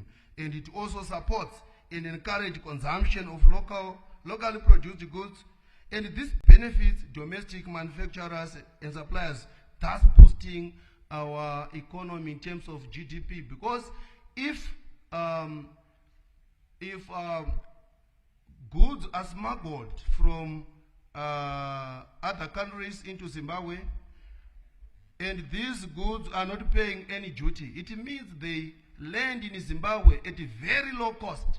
If they land in Zimbabwe at a very low cost, this will create an unfair trading field with the local suppliers of the same commodities. So this will result in discouraging local supplies, as those imports will be cheaper compared to local goods supply. Then at the end of the day, we'll be killing our local industry. So this is a welcome initiative, but however, it requires robust border controls and verification systems, and this actually has got a potential of increasing administration costs for monitoring compliance. So it means the revenue authority, which is similar, should actually be well funded so that they are going to partake or discharge their obligation, the revenue collection journey, without any hurdles. One other initiative of termination of suspension of duty on imported public service buses is also a welcome initiative. This development increases government revenue through levying import duty on such buses.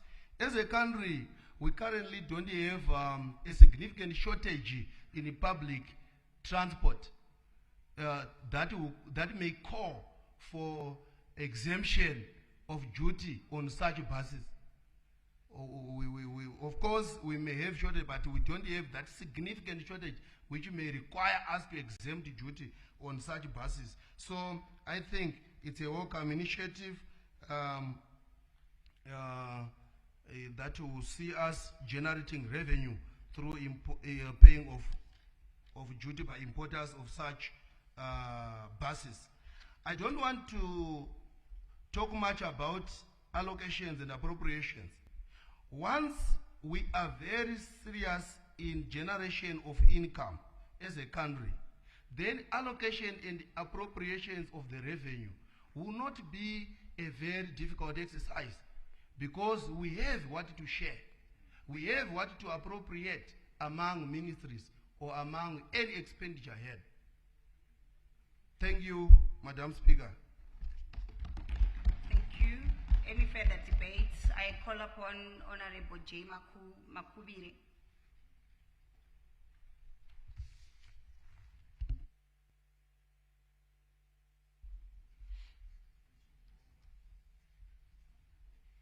Honorable Speaker, ma'am, thank you for giving me this opportunity to address the alarming trend of inadequate budget allocation for the Ministry of Women Affairs, Communities, Small and Medium Enterprises Development. The ongoing trend indicates that the ministry continually receives less than 1% of the national budget and less than 50% of its proposed bid. This is a serious cause of concern, as it reflects the level of commitment to gender equality and is a stark contrast to the United Nations Submission Development Goal 5, which is emphasized gender equality and women's empowerment. Likewise, the Beijing Declaration and Platform for Action calls for countries to allocate sufficient resources to promote women, economic empowerment and social welfare through gender responsive budgeting. This entails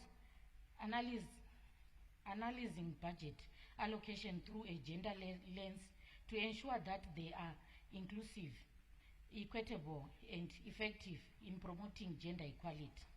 Furthermore, the ministry's mandate was expanded to include small and medium enterprises, increasing the burden and potentially compromising the effectiveness of programs aimed to empowering women without a significant increase in budgetary allocation.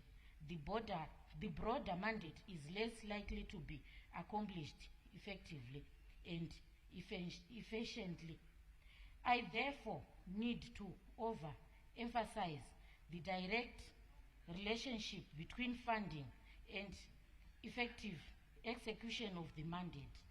Insufficient resource stifles progress, while adequate funding enables meaningful impact. Similarly, the untapped potential of women is a significant cost to the nation. Women constitute approximately 52% of the population, but they remain the marginalized and their economic empowerment a neglected area.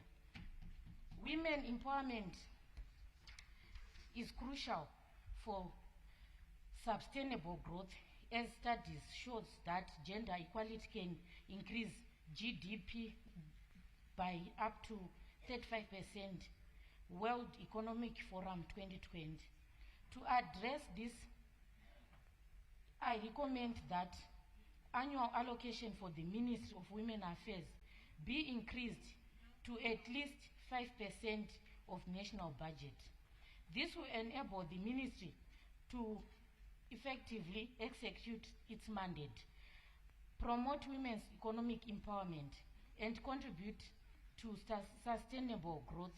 I also propose that the Zimbabwe Women's Microfinance Bank be fully recapitalized so that it provides targeted support for women-led SMEs, entrepreneurship, and training programs to strengthen their resilience and bridge the gap between potential and actual contributions. As it stands, the bank is grossly underfunded and was allocated 130 million ZiG against a bid of 4.1 billion, translating to a mere 3% of its requirement. Honorable Speaker, Ma'am, in closing, I urge the Ministry of Finance to recognize the importance of women empowerment and allocate sufficient resource to support the Ministry of Women Affairs. Let us work together to harness the untapped potential of women, driving sustainable growth and development to our great nation. So I submit. Thank you.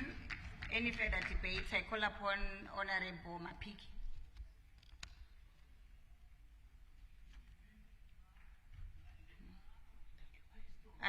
I call upon Honorable Hiwayo, L. Hiwayo.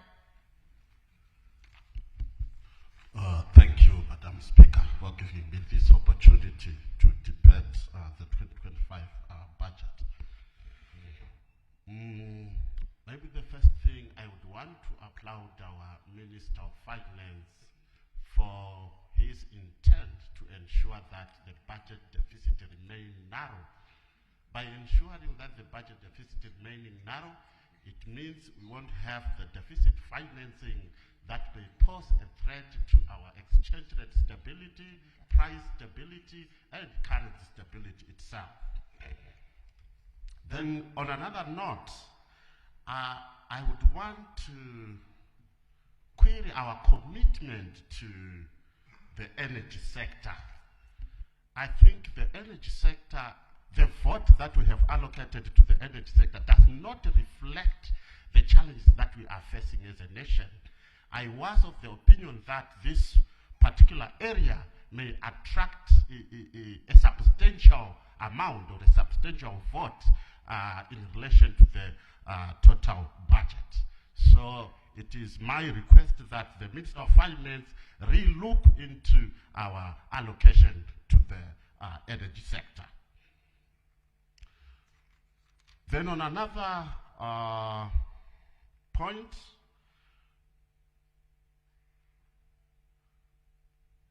all right, I would want to applaud our minister for also removing some of the incentives that were in mining. I want to believe mining remains the most contributor. I mean, it contributes the most to our GDP, I think around 13%. So to have this area, I mean, considering that these minerals, in many cases, they are low-hanging fruit, to allow more incentives to our miners, I think it won't be doing justice, especially to our women, to our youth, and the nation at large. Further to that, considering that it is a major contributor, I'm also asking the Minister of Finance to set an additional amount for exploration in mining, for mining exploration. Why? Because I feel as a country we do not have enough knowledge with regard to the amount of resources that we have as a country. We are basically relying on the maps that were done during the Rhodesian era when technology was not yet that advanced. But given that our technology has advanced, we may need to revisit and try to quantify the amount of lithium that we have, quantify the amount of gold that we have, the amount of gas, etc. So that when we negotiate with interested investors, at least we have enough information that can make us stand our ground and get more share ownership.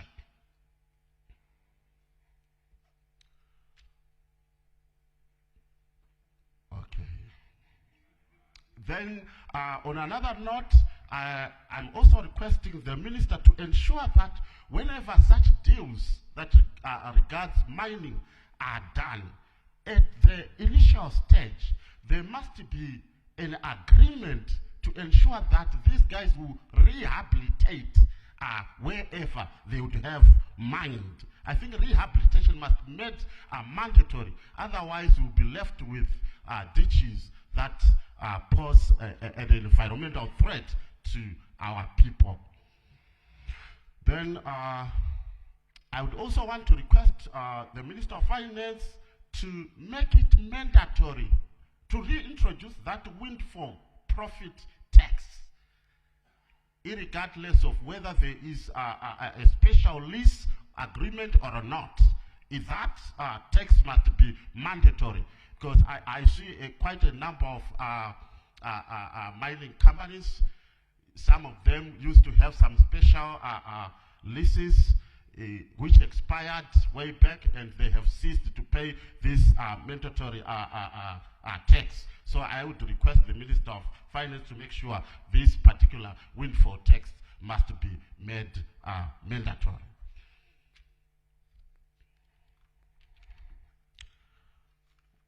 Then when it comes to smuggling and illicit financial flows, I'm of the feeling that we still need to make sure we have accurate measure, we have an accurate measure of the illicit financial flows. So this means we need to capacitate our ZIMSTATs more, and also capacitate our customs agents. And there's also a need to ensure we collaborate countries from the global north, so that there is proper information sharing with regard to illicit financial flows. Because without a proper information sharing, it's difficult to measure the losses that we have, maybe as a result of smuggling, maybe as a result of other monies that flows out and into the country.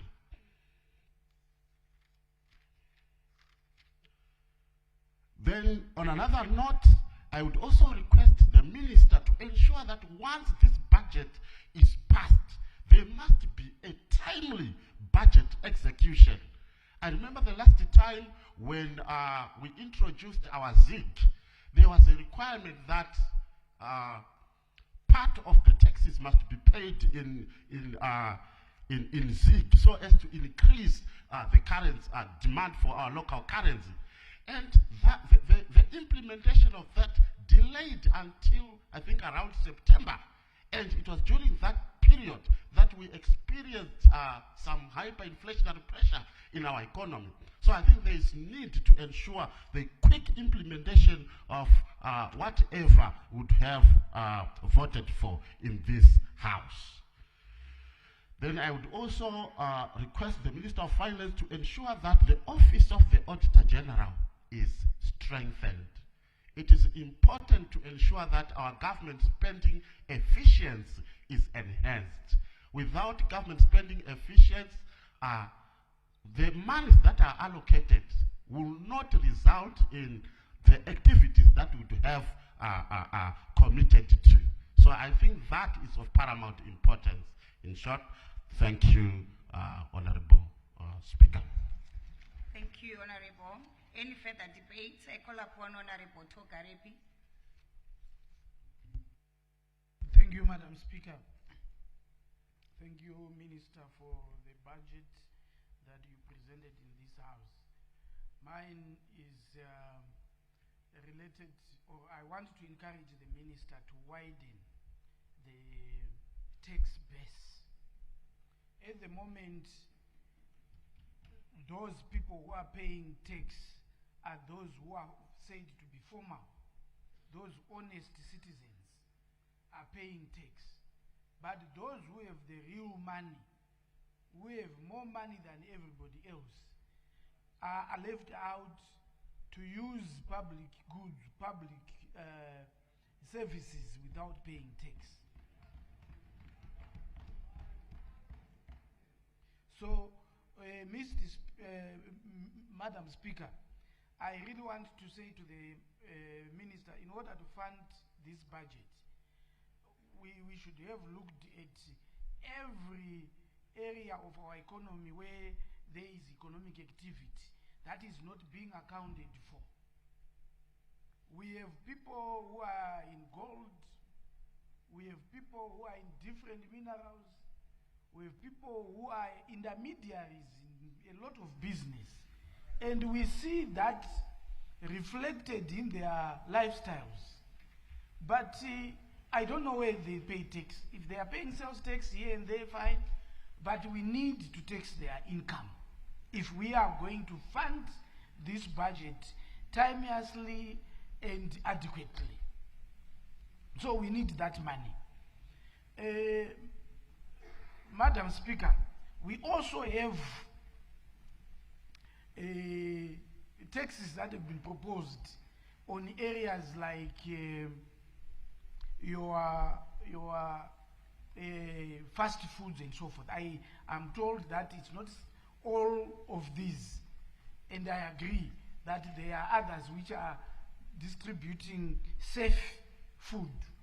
But you can read from any research that is available either on the internet or from all health practitioners. Surely food that are being sold by some of the renowned service providers in Zimbabwe today are exposing our people to a lot of risks, diabetes, cancers, and if we don't tax those people, it means those who buy and consume those commodities will strain the health delivery system. So it's better we get something from those people and do that adequately without even fear or favor. Just do the right thing. Any government, any economy where citizens are not paying tax will not achieve its objectives, because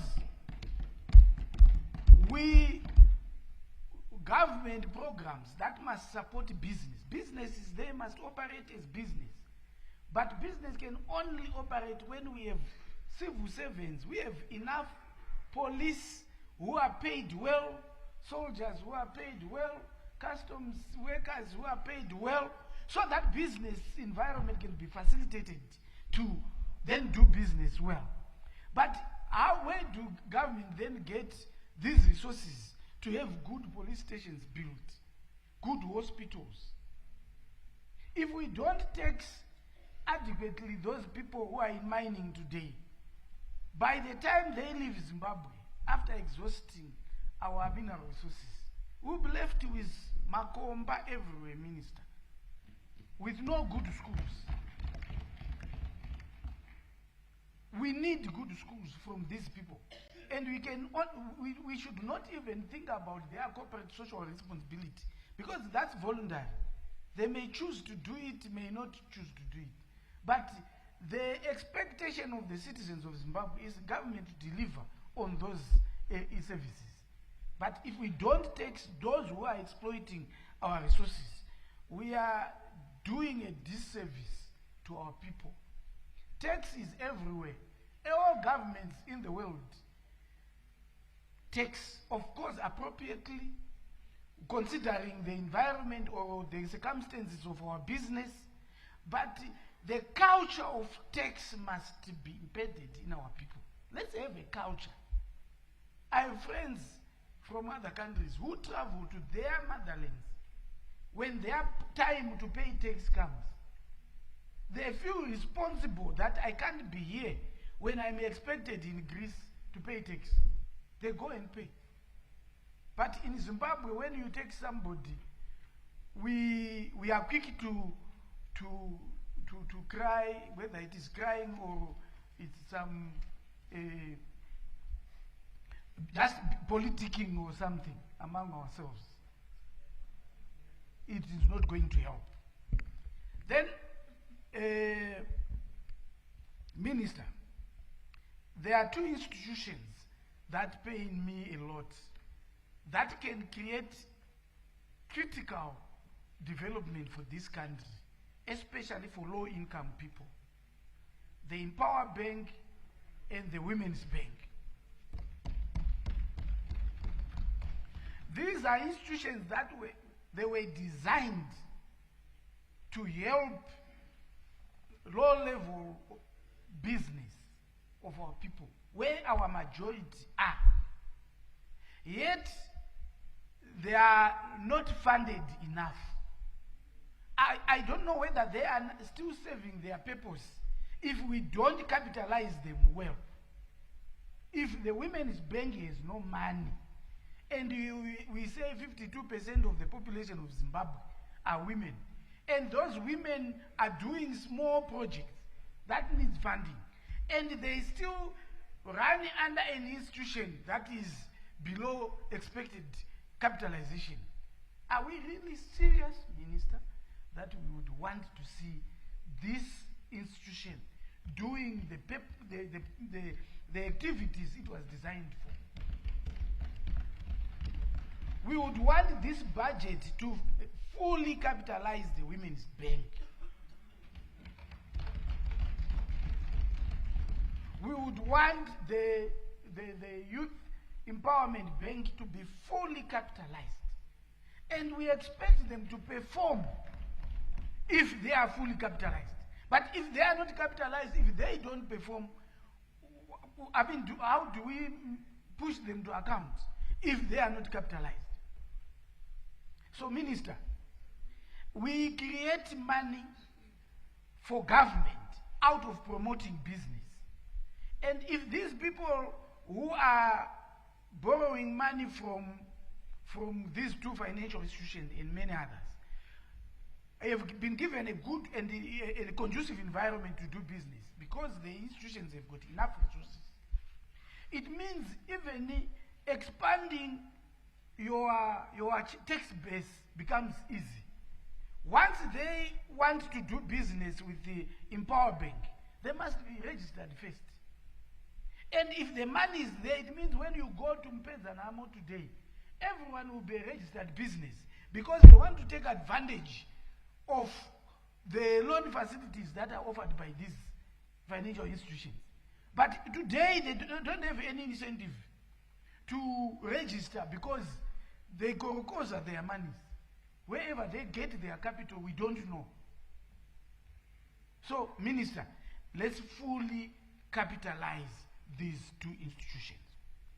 The other avenue to do it, we have a very fat pension system in Zimbabwe. These people are using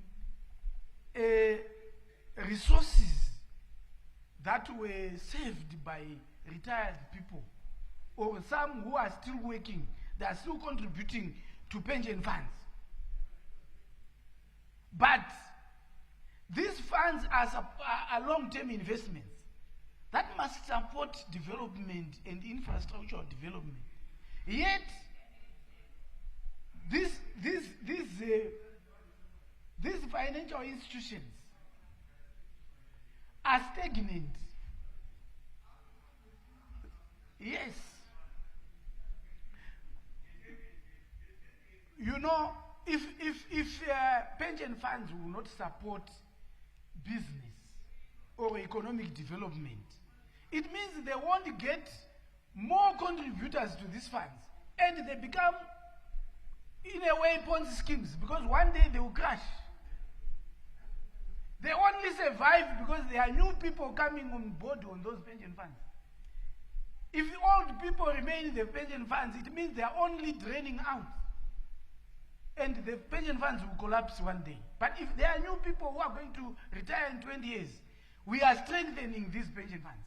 So I implore Minister that through IPEC, through the Ministry of Finance, let's have prescribed assets that support areas like the Empower Bank, the Women's Bank, so that there are resources that can then support economic development. Insurance companies, big insurance companies in Zimbabwe, they have invested in beautiful buildings, Minister, and we are not taxing them because the law says pension funds are not taxed. So they build high-rising buildings. And those buildings, when I retire or die, I will leave that building. You can't point a brick on that building and say, this one was owned by Honorable Tokare. All the buildings, 65% of the buildings that you see in Harare today are owned by these institutions. But if you make these businesses keep their money close to near cash, they will contribute to development. Our industry has no money to borrow from.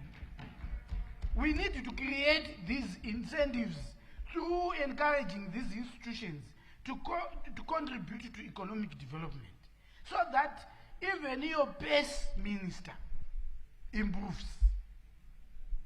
So, Minister, in short, let me say, let's have a serious research on how all Zimbabweans who have the capacity to pay tax, pay tax. All Zimbabweans who have the wealth that must pay tax should do so. Don't apologize. I think this house must defend you, because this house also survives on the pace that we all missed. So we must support your collection, and we need to collect. So, Minister, we support this budget because it is pro-poor, because it's sensitive to where we are going. But we would love to collect more, and for you to be able to disburse allocations to ministries on time. The reason why you can't do that, you have a proposal that is not funded because fewer people contribute to the pace. So, Minister, just don't apologize. Everyone who is supposed to pay tax must pay tax. I thank you. Thank you, Honorable Tokarepi. Any further debates? I call upon Honorable Binyandoro.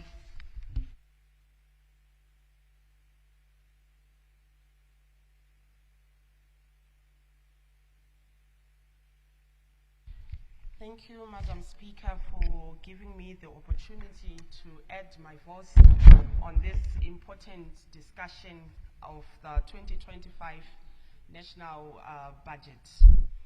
Madam Speaker, my first intervention will be on the allocation that was extended to the Ministry of Women's Affairs, Community and SMEs Development, which is 0.02% of the total budget.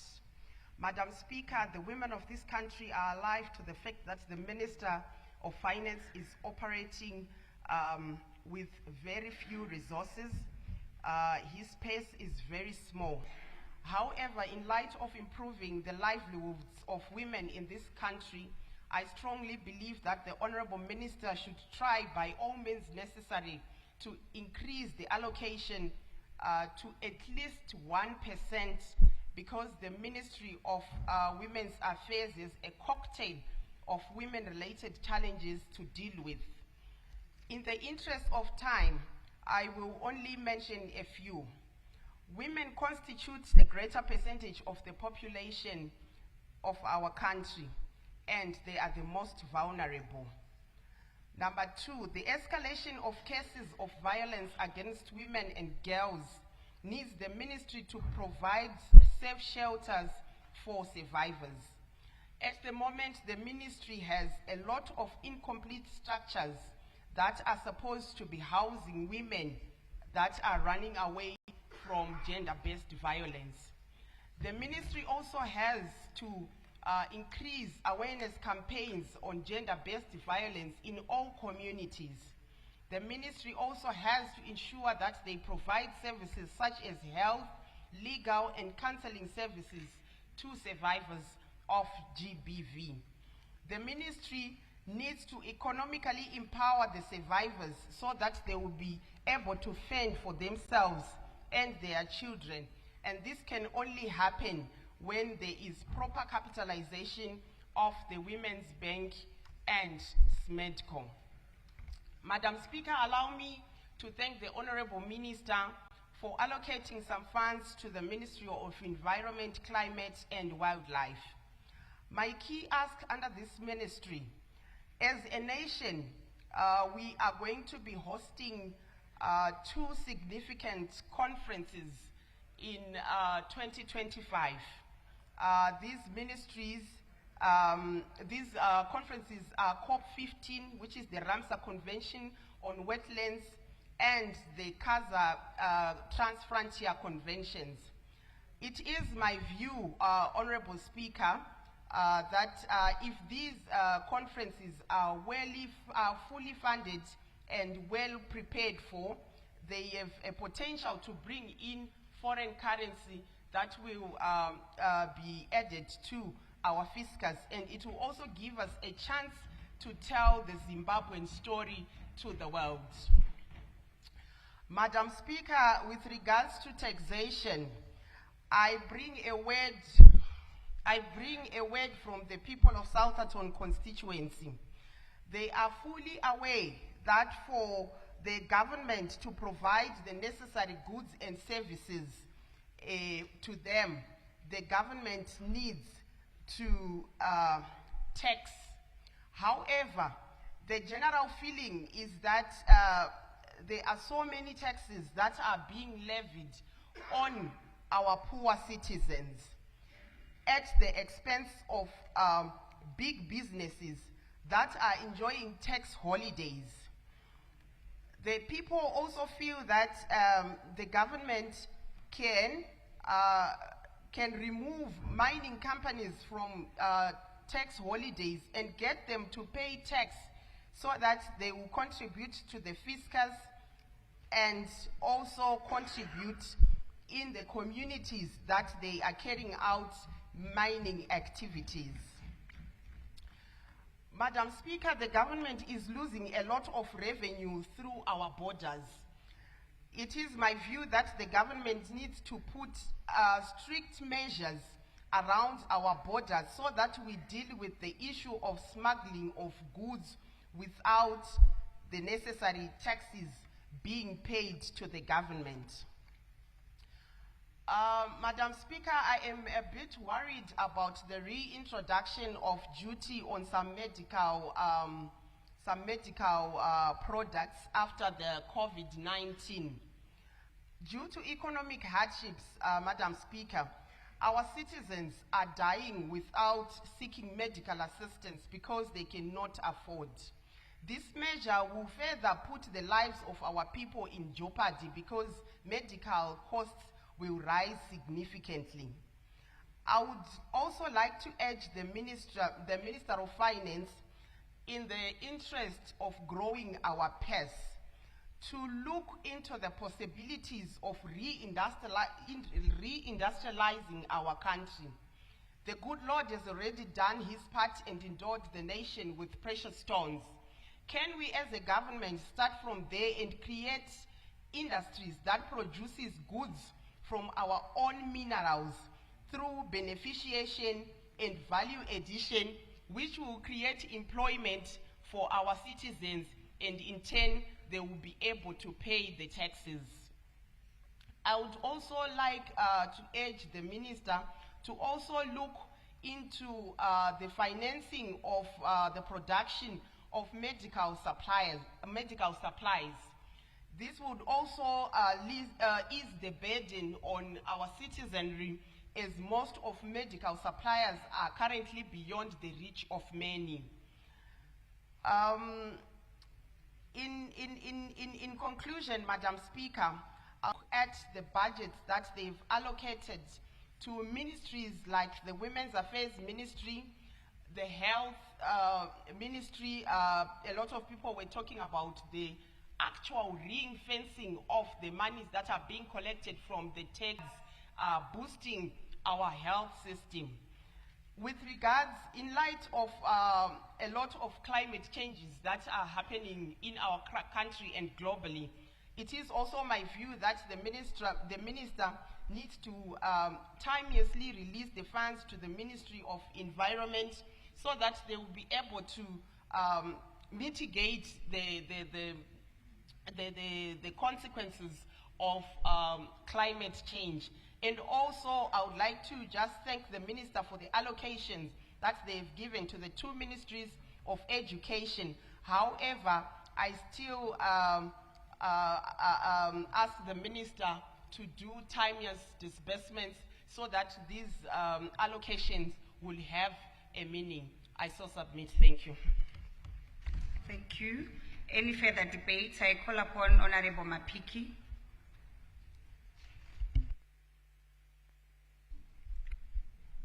Maita basa bato vechigaro chokutanga toda kutenda minister budget ravo ravaita, ndinoda kutendawo futi mahonorable ari muno vese vari kutaridza kudongonodza budget, mafigures aripo. Pandaitarisa minister kuagriculture kuti kunofanira kupuhwa mari yakati wandei, nekuti taifunga kuti papuhwe mari. Honorable Mapiki.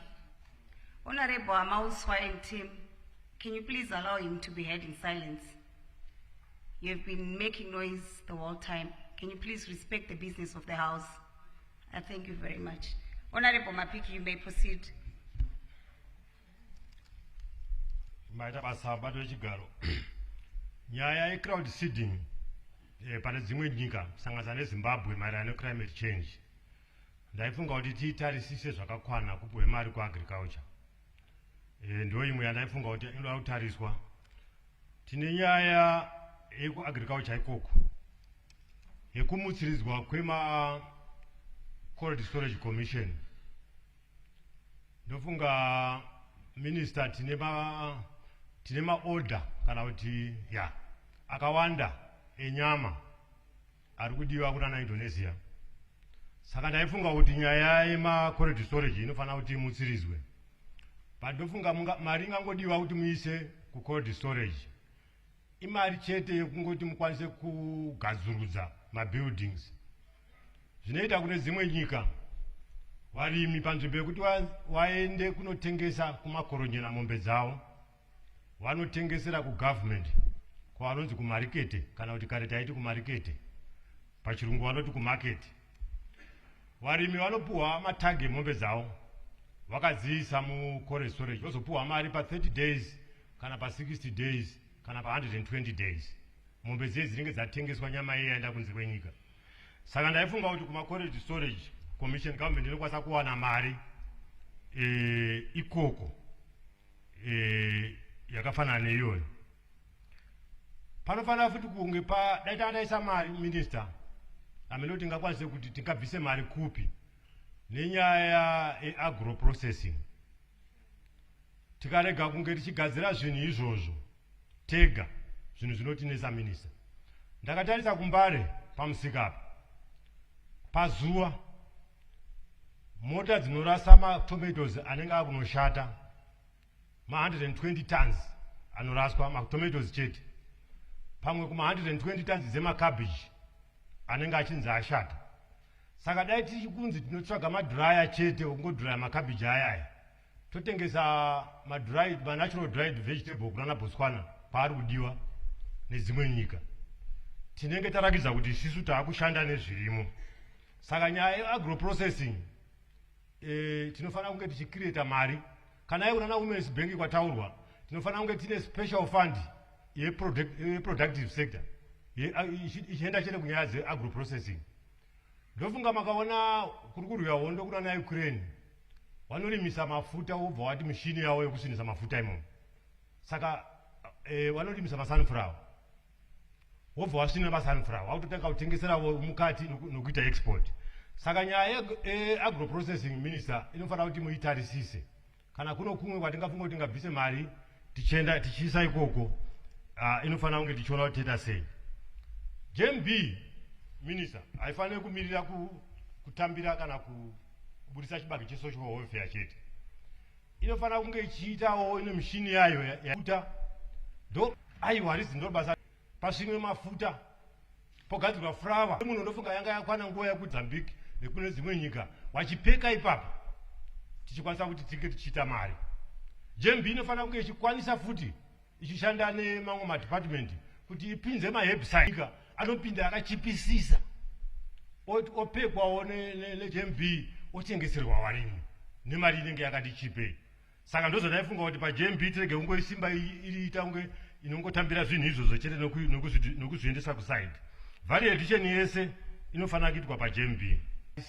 Sense yemari nokuti vamwe vangatize kana vachitiza ngavatize zvavo, asi ngatiwape percentage toti kana kuti 2% kana 3%, nokuti hatisisina nyaya yekomi nezvimwe zvakadaro.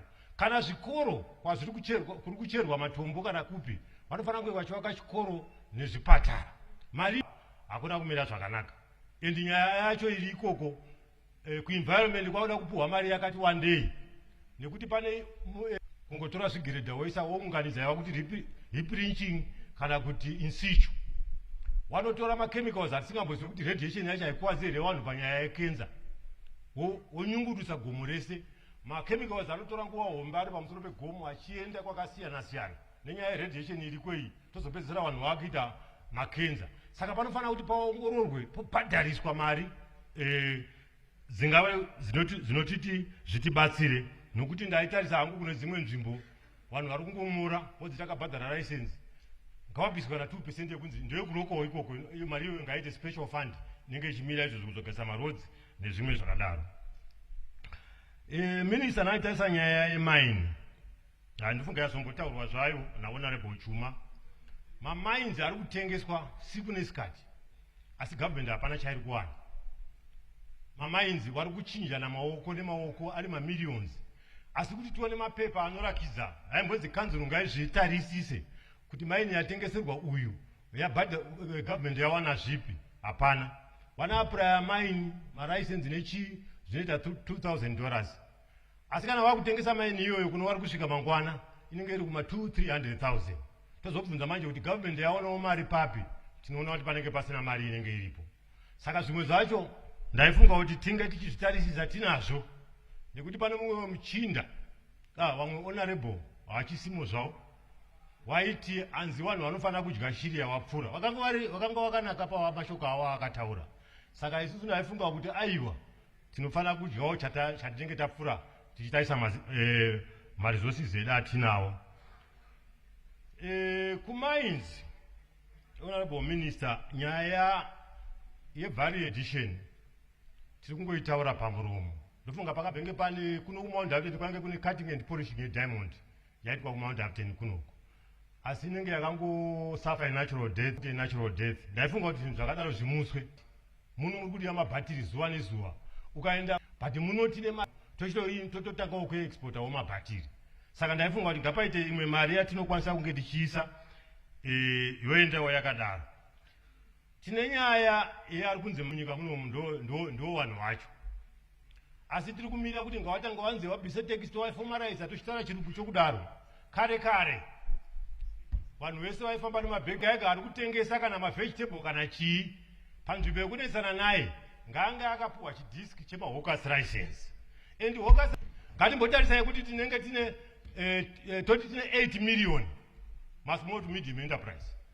Wotenga pamwedzi disk $2 totaimuzana 8 million pamwedzi tinoita mari. Ndozvandiri kutarisa kuti aiwa ngatitarisai kuti ndiyo shadho yedu iyoyo. Saka ngachitarisai nezvawo kuti tokwanisa kukorekta mari sei. Minister kana makanzwa vanhu tichichema sei kuti varegererei, hakuna nyika iri kuvaregerera, vari kubhadharawo pashoma pavari ipapo. Saka isusu taifunga kuti panzvimbo yekuti ngativafomarizei, ngatizowadai ngawaite tax remari chidhiski chiyechi chinenge takazoona kana panguva yekare ndozvaifamba zvakaita izvozvo. Mari inenge ichiuya tichikwanisa kuona mari dzakati wandei dzinenge zichiuya nesu. Saka kana kumamines maartisanal miners amenotitsa kuti makorokoza vanoriita sei, ngatingoonai chete kuti achada kuzovasunga ivo vachiona mari ndoka makgs egold waita izvozvo. Minister ndangatarisa nyaya yegovernment, local government, makanzuru. Pari zvino makanzuru ane basa ravo ravanofanira kuita. Vanotonzi ivo 30% ngaende kumawages, 70% yoenda kuti tibvunzwe kuti ivo pachezvawo maproject avanokwanisa kuita. Panga kune nyaya dzokurima maprojects, panga pane nyaya dzekumamaina, but pari zvino nyaya yedevolution ndo yavangotaura nezvayo. Saka taitaura kuti act iyoyo kana kuti administration idzodzo ngadzinotariswa tione kuti kanzuru pano chairi kuita here isati yataura nyaya dzedevolution. Ndo zvimwe zvandanga ndichifunga kuti aiwa minister zvinhu zvakafanana nezvizvi tinofanira kuti tizvitaure. Ministry yeYouth, Minister ndaona yapuwa 0.4 senyaya dzevana vari kustika. Nokuti takatarisa munyika yese nyaya dzokuwanika kwezvinodhakwa zvakafanana nemusombo kana mbanje zviri kuwanika kuvakomana vechidiki. Saka taifunga kuti isusu kuvakwa kwamavocational training center paifanira kunge kuwandudzweko kuti ngatiite zvikuitwa semaroads kuita mapartnership nevamwe vanhu kurege kumirira ngapave pano mutembo wokuti mashedhi akasiyiwa nevakambenge varipo ngatenwe aitwe mavocational training center. Mari inenge yakudiwa chete ndeyekutenga mishini nokuti vanhu vacho vanoenda ikoko vange vari maprograms exchange programs nedzimwe nyika. Iri motikari yakusanganisa mvura, oiri nepetrol nokuti gasiketi rese panenge pasisina. Saka ndaifunga kuti mavocational training center ngati awandudze. Mari yacho tinaiwana kupi? Pane vanhu vari kubvumirwa kubika doro rinodhaka kanonzi tubwa mahorosero mese turimo turambidzwe, asi mahorosero akawanda ministry kana kuti seministry yenyu tudoro itoto. Aiwa ndoda kukutendai minister, ndoda kusapota budget irori ndakupedzisa zvangu nokuti kana nezuro pataitaura namumwe anotungamirira wapikisi ari kusenate vamwe secretary ndaimwe hangu nawo wawa asi hazvainyorwa maminutes asi vakarakidza kuti vachasapota budget irori kusvika zvinhu zvanaka. Ndakavimbisana nasekretary iwawo vari kusenate zvanzi zvitaurwe tochigaro napa. Point of order, Madam Speaker, ma'am. What's your point of order? Ndofunga zvakutaurwa naHonorable Mapiki vaukanganisa debate ravo ravanga vatanga zvakanaka. Vatopedza kudebate. Maita basa Honorable Mapiki. Any further debate? I call upon Honorable Nyelele.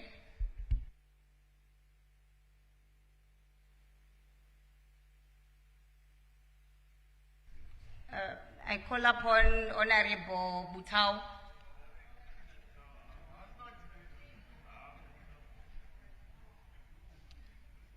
I call upon Honorable Karimazondo.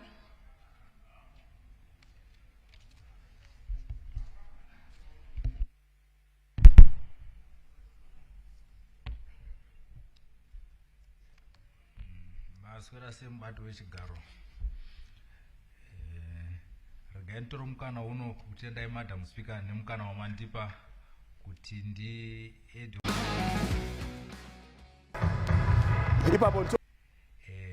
ndoda kutenda Minister weFinance no allocation yawaita kuma ministries. Regai nditange neMinistry of Transport. Minister toda kukutendai neallocation yamaisa ku Ministry of Transport. Maisa 2.5%, tikatarisa gore rapfuura makaisa 5%.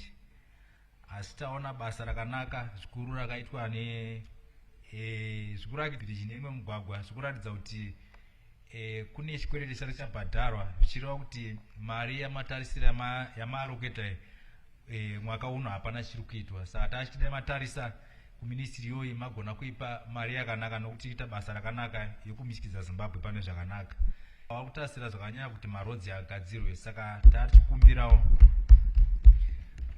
kuti dai matisira mari yakati murezi pa percentage yamaisa kuti chikwereti chibhadharwe uye macontractors yakaita basa wagona kubhadharwa wagona kurarama kuramba vashandira mberi nokuita business. Then toenda ku NRZ. Ku NRZ taitarisira kuti NRZ dai yakagadzirwa railway yokwanisa zvakare kutenga zvimwe zvinodiwa kuti washandise kwese zvinotibatsira kuitira kuti marodzi ari kugadzirwa zvakanaka hayakasiri kuzofa anoramba yakanaka nokuti marodzi edu agadzirwa zvakanaka. Regai ndiende ku agriculture. Minister ku agriculture toda kutenda neallocation yamaisa. Ndinofunga kwatava kuenda pari zvino tiri kuona kuti nyaya yemvura yakunetsa nokuda kwemachinjiro mamiriro ekuita kunze kuri kuchinja climate change. So taikumbira kuti dai madhemu anotibatsira pamadifu kunze kwenyika nokuti madhemu tachikumbira kuti pasa akaita se Kunzi Dam, Semwa Dam, dai madhemu aya agona kupera nange madhemu akatanga kuakwa kwete kuti toramba tichedzera pamari yekwa asi tiri kuona kuti macontractor acho amwe acho ari kuya kuti ainstalla mabhoro angona kuchera bhoro ochisiya bhoro racho maybe waisa fenzi hawana kuisa masola hawana kupedza kuita zvinhu izvo maybe kusvika kana kuti patima makaloketa 9.74%.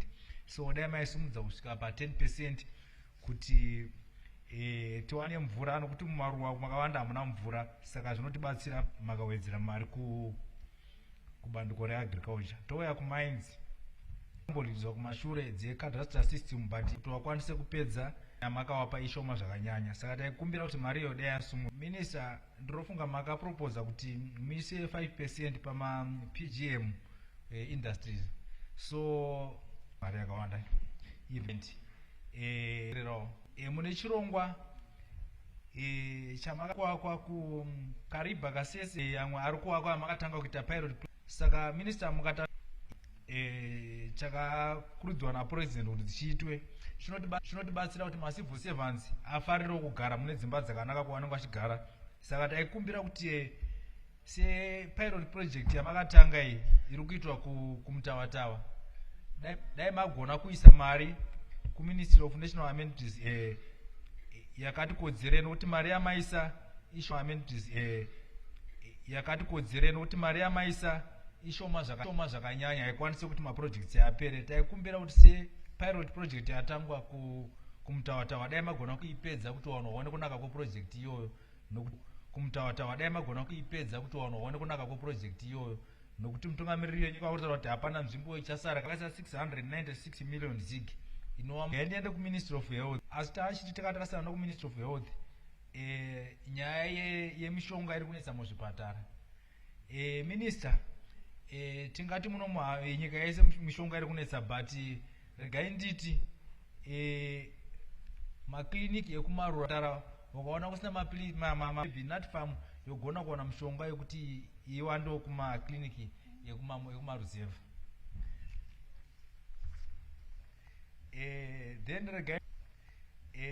Then regai ndichipendera nenyaya yekusocial welfare.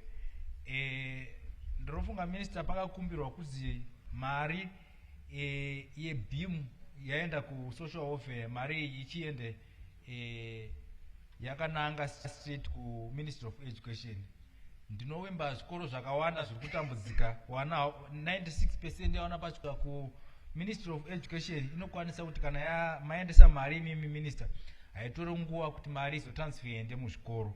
So tinovimba kuti muchatibatsira kuti wana muzvikoro zvokumusha vagone kudzidza zvakanaka. Munoona kuti nenyaya yeclimate change zvinezvi mabuildings kuti wana vagone kutowa chikoro zvivakwe kana kuti pane anything chinenge chaitika hakuna mari dzacho wana hausi kubvisa mari kuchikoro. So makatiitira izvi munenge matigonera minutes. Ndoda kukuteerera mubato wechigaro nongoya mandipa maita basa. Tatenda. Any further debate? I call upon Honorable S. Due.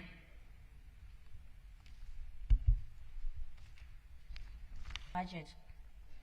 As a young person myself, I recognize and commend the vision of our esteemed leadership, Honorable Professor M. Ngube, whose financial roadmap aims to foster resiliency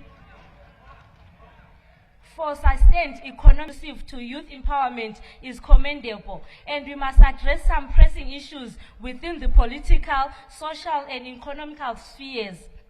Number one, ensuring targeted financial support. Honorable Speaker, while allocations for the Ministry of Youth, past experiences have revealed bottlenecks in fund distribution, often leading marginalized youth with committees comprising representatives from diverse youth groups within each province and allocation process, ensuring that the distribution of funds aligns with the specific needs of youth in their provinces. Monitoring fund utilization, providing transparent and real-time feedback on how the funds are spent, facilitating youth inclusion in decision-making, collaborating with local authorities and other stakeholders in provincial activities, from skills training programs to entrepreneurship projects, capacity building initiatives, equipping youth committee members with training in governance, financial literacy, and project management to ensure effective participation.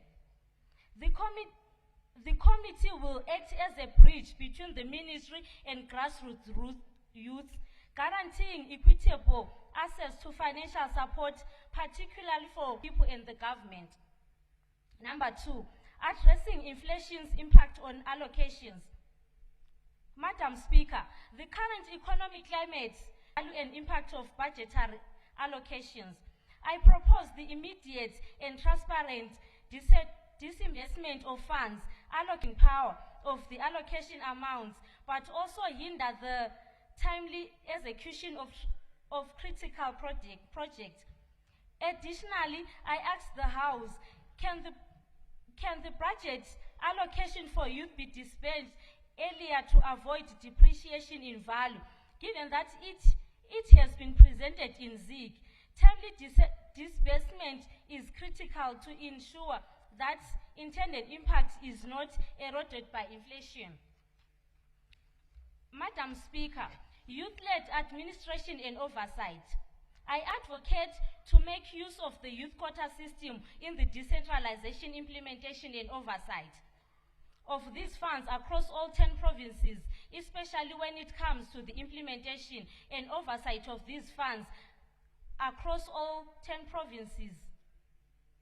When it comes to activity directly affecting the youth, this can be achieved by formation of youth-led provincial committees under the youth quota system that participate in provincial activities, as I mentioned earlier.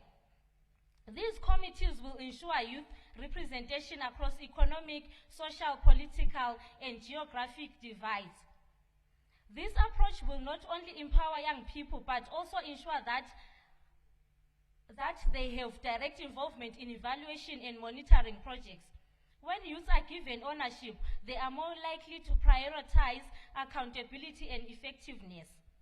Number 4, promoting integrity and combating corruption. Corruption remains a significant threat to the effective use of public funds. How will the government ensure integrity and transparency in these disbursing funds allocated for youth programs? I suggest the establishment of independent oversight committee composed of youth representatives and civil organizations to monitor fund utilization and prevent malpractices. Number 5, equitable distribution. Ensure that allocations empower both urban, peri-urban challenges that require targeted interventions such as infrastructure development and digital connectivity to unlock potential. Number 6, tackling social ills affecting youth. Honorable Speaker, the 2025 budget must address pressing social issues such as unemployment, substance abuse, and prostitution, which increased funding for vocation for combat these issues and create solution. Lastly, Honorable, opportunity to create youth priorities into their programs. Ensure that benefits of the budget maximized across sectors, including the Ministry and broadcasting services, are crucial for enhancing communication infrastructure, supporting community radio stations, and for youth empowerment initiatives. This information effectively, how can this ministry collaborate with other sectors to maximize the impact of these funds on youth programs? To ensure the benefits of budgets are maximized across sectors, I propose the following, Madam Speaker. Dinner with access training radio stations to amplify youth voice-driven initiatives, inform, update, and educate young people using the power. Madam Speaker, allocate funds to support youth in producing media content, including documentaries, podcasts, and social media companies, focused on pressing youth issues like unemployment, education, and entrepreneurship. Impactful content creation. Establish an inter-ministerial task force involving the proposed youth-led provincial committees to track the impact of these initiatives. This task force can identify gaps, recommend adjustment, and ensure that funds are spent effectively and equitable. In conclusion, Madam Speaker, as we deliberate on the 2025 budget, let us ensure that it not only addresses immediate economic challenges, but also lays the groundwork to a future where every young Zimbabwean can thrive. I call upon the stakeholders to prioritize integrity, transparency, rather than mere allocation. Tange nekutsigira ndazvikuru makanyanya tinohwisisa zvakirwa tinofunga kuti zvingatibatsira moyo pemadzimai. Madzimai ataura ese, saka tiri kukumbira kuti dai matseketudza homwe yenyu yambotarisa bhengi ramadzimai.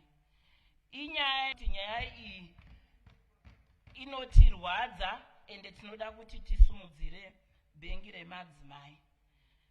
Ndinoda kutenda kuti Chief Whip vatopindawo mukutitsigira samadzimai kuti chokwadi nyaya yebhengi remadzimai ngaigadzirisiwe. Dai yogadzirisika, munoona kunze kwekupawo madzimai mari rinovadzidzisa nekuvavandudza zvakasimba. Madzimai akapiwa mai mazhinji anoendesa kumhuri. Nyaya dzezvakare vanetsa nemudzimba inyaya dzekushaya. Pavanenge vobvunzana mari dzeusavi, mari dzemunyu, mari dzemaschool fees mumba. Saka ndinofunga kuti chimwe chatingati mhuri. Regai ndiende, chikumbiro changu ndechekuti muvatarise, muvawedzerewo mari vana vari kuchild parliament nekuti vanomiririrawo vamwe vavo. zvinhu zvinoda kutaurwa nevaridzi vazvo. Hongu isu savabereki nevamiririri tingataure nezvekodzero dzavo, tingataure nezveshuviro yavo, asi vakana kutiitira zvakanaka senyika. Saka tinofanira kuti vachiri vadiki kudai tivabvumire kuti vadzidze kutaura zvinhu zveupenyu hwavo, tivape mukana wokutoita vatungamiri vamangwana vanenge vachigona basa. Ndoendazve zvakare pavana vari kumaruwa. Mazuvano kana vana vazhinji vasingagoni kuwana intaneti, zvinovakanganisa pamaresults avo avanozobudisa. Tingarambe tichitaura kuti sei zvimwe zvikoro zvichiwana maresults akadzikira. Tinenge tichiona kuti kumaruwa kune dzimwe nzvimbo dzisati dzawana masaisai. Saka kuti vana vazoitawo homework sezvinoita vana vemumadhorobheni zvinobva zvasiyana. Saka chikumbiro changu ndechekuti patinenge tichifamba tichigadzira ramangwana reZimbabwe, ngativeiwo nemuono wekuwedzera masaisai kumaruwa kuti pasave nemutsauko wakanyanya pakati pevana vari kumaruwa nevana vari mumadhorobheni, nekuti maexaminations avanozonyora akafanana, mayunivhesiti avanozoenda akafanana. Vakange vane kwakasiyana kwavakaenda kusina zvikwanisiro zvakakwana, zvinozoita kuti vana ivava varambe vakadzikira mukuita zvinhu muupenyu hwavo. Ndobatazve zvakare nyaya yevanasikana yambotaurwa, asi ndine tsikiriro yandinoda kuipa, nekuti mwedzi nemwedzi mwanasikana anoenda pachiitiko ichi kwemazuva 5. Chiitiko ichi chiitiko chinotoshungurudza chero anenge ane zvibatiso, nekuti chinogona kuuya nekusanzwa zvakanaka nezvimwe zvinogona kuitika mumuviri wemunhukadzi. Ndaona kuti pamakapa bhajeti yenyu, Honorable Minister, makawedzera namba yevasikana vangawane zvekubatisa kana iri nguva yavo yekutevera. Asi chikumbiro changu ndechekuti dai maita kuti vana vese vari kupuraimari vaakutevera kutanga vatange kuwana zvibatiso, nekuti chinhu chitsva chinenge chichitanga kuitika muupenyu hwake. Saka kutosanduka achibuda muupenyu hwekuva mwana achipinda muupenyu hwekuva musikana mukuru akutevera, zvinenge zvichitomushungurudza. Akatozoshaya zvekubatisa, anogona kutazoenda kutopedzisira asingaendi kuchikoro. Akatozoshayisisa, anozopedzisira akushandisa zvinhu zvingazoita kuti apedzisire awana zvirwere zvinogona kumukanganisa upenyu hwake hwese. Saka ndanga ndiri kukumbirisa kuti mari inoenda pazvibatiso zvevana vanotevera pamwedzi wega wega ngaiwedzerwe, zvikuru tichitarisa kuti vekupuraimari ngavasatomboshayaa, nekuti vadiki pamakore zvinobva zvanyanya kuvaremera. Ndiri ipapo zvakare ndinoda kukumbira kuti pane kuti tirambe tichitenga, ndinofunga kuti ingave nyaya yakanaka kuti sehurumende tizobudawo nemishini yedu inogadzira zvibatiso izvi, ndiko kuti tizogona kupa vanasikana vakawanda, nekuti zvinenge zvisani zvichaita nekuisa bhimu nyanya. Tikatarisa nzvimbo dzekumaruwa zhinji dzacho vanongorarama nekurima. Saka kana kwenyu nokuisa bhimu, handichataura zvimwe nekuti zvinoenderana nebhimu. Ndakaverenga ndikaona kuti makapa madhamu makuru mari dzekuti avandudzwe. Asi ini ndiri kuona kuti apiwe mari kuitira kuti mhuka nezvipfuwo zviwanewo chekumwa. Pari zvino tine nzvimbo dzisingaiti mvura yakawanda. Vanhu vanenge vogwirana mvura yepachibhorani pamwe chete nezvipfuwo. Izvozvo zvinopa kusarigaridzana kwakanaka, nekuzopedzisira vanhu varegera zvipfuwo zvichifa, nekuti ivo vanenge vachiona kukosha kwokumwa mvura iwo nokushandisa mvura. Saka zvipfuwo zvedu zvinobva zvaomera yemadhamu madiki. Kutaura yamakaita mumadhamu. Ndichifara semugari pakati kushana mutsauko pakati. Any further debates? I call upon Honorable Murwira.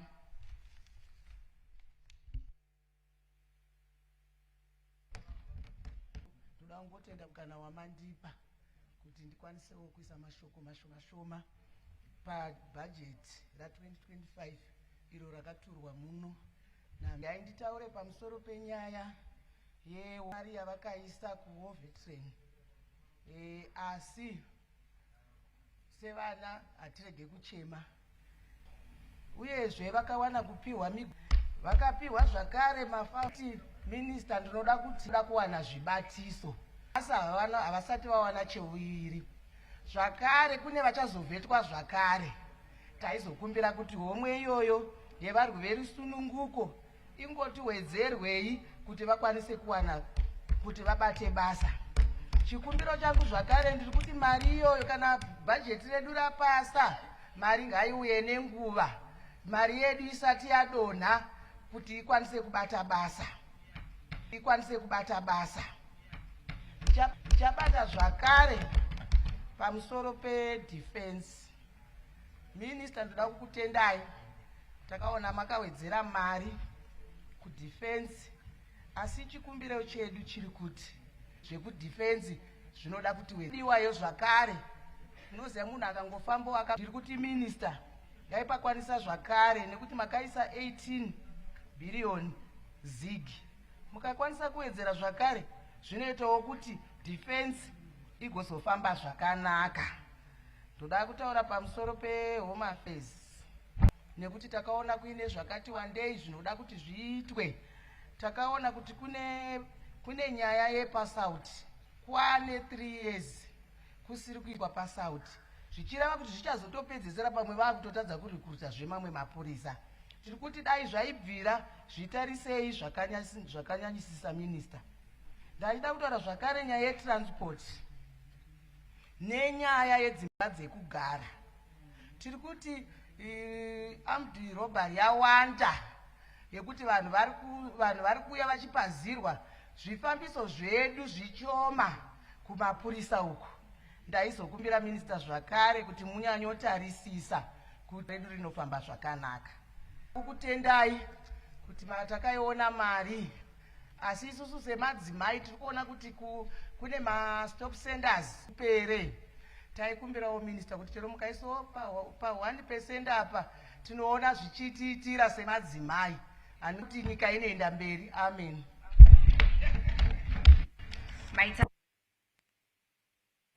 Honorable M. Madam, I will emphasize on issues which have not been raised by other members because I realize most of the points which I had have been raised by other honorable members. I'll touch on the issue of National Handicraft Center, which is under the Ministry of Women's Affairs. The center was given 33 million when it had applied for 129 million. The appeal is for the Minister of Finance to at least grant the center 50% of what it applied for. The center has potential sector through use of agricultural products which will be used at the center and also in attracting tourism. There will be increased beneficiation if the center is capacitated.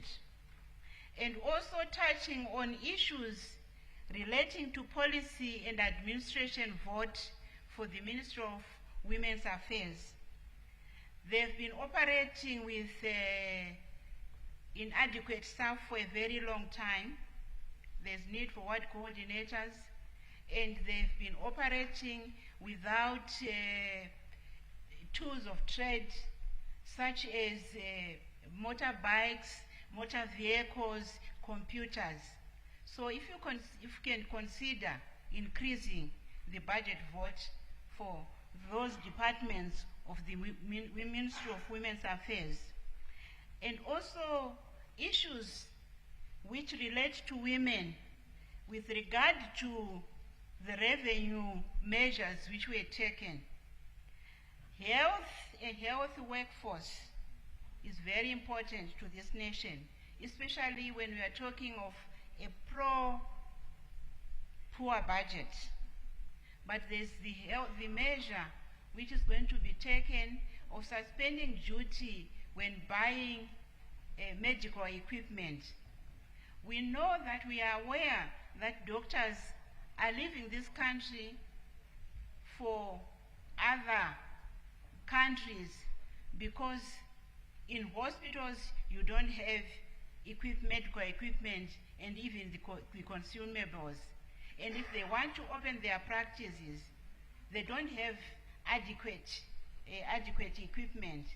So if that can be postponed, maybe till the national health sector, the health insurance is functional, that will be better, because we are talking of a pro-poor budget, and we are talking of supporting issues which affect women. Issues of health affect women most. And secondly, Mr. Speaker, Madam Speaker, my heart bleeds when I see people, especially this rain season, standing along along roadsides looking for transport. And we are talking of suspending duty on the purchase of buses, especially this rain season. What are we saying, especially when we say we want to protect the poor? It is those poor people who look for public transport. If we can postpone that issue, maybe till we have solved the problem of our national, the issue of our national railways, at least that will help, that will support the poor. I am in support of the issue of raising additional funds through fast food tax, through the sugar tax. The reasons have already been expanded by other members, so I won't spend time on that. And in conclusion, I would like to further appeal for urgent disbursement of the funds which would have been allocated to various ministries, and also to buttress on the issue of supporting the Women's Bank. We want to check what is the problem, and the problem is our women, our SME sector needs support, and this can only be done through the empowerment of institutions like the Women's Bank. We will be able to reach it if we do our best, we analyze the problem and solve it step by step, just like baby steps, day, tunoshika chete. Thank you, Madam Speaker.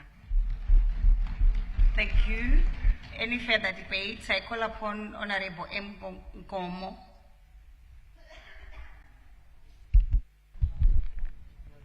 Ngiyabonga ithuba eliphiwayo ngusomlomo ohloniphekayo. Ngizakhuluma ngendaba eyalethwa ngusikhwicamfundo umhlonitshwa eMncube kuleli dale esethula ibudgethi ka-2025. Honorable Speaker, indaba yami izathinta ezemfundo, ngilandele ngezempilakahle lokondliwa kwabantwana. Somlomo ohloniphekayo, abezimfundo ephansi elandelayo, abezemfundo ephansi lelandelayo, primary and secondary education, bathola imali zigi 46.6 billion eqathanisa le 14.5%, okutsho ukuthi ibudget yonke engenza kwakhiwe njalo kuthuthukiswe okuqondane lezikolo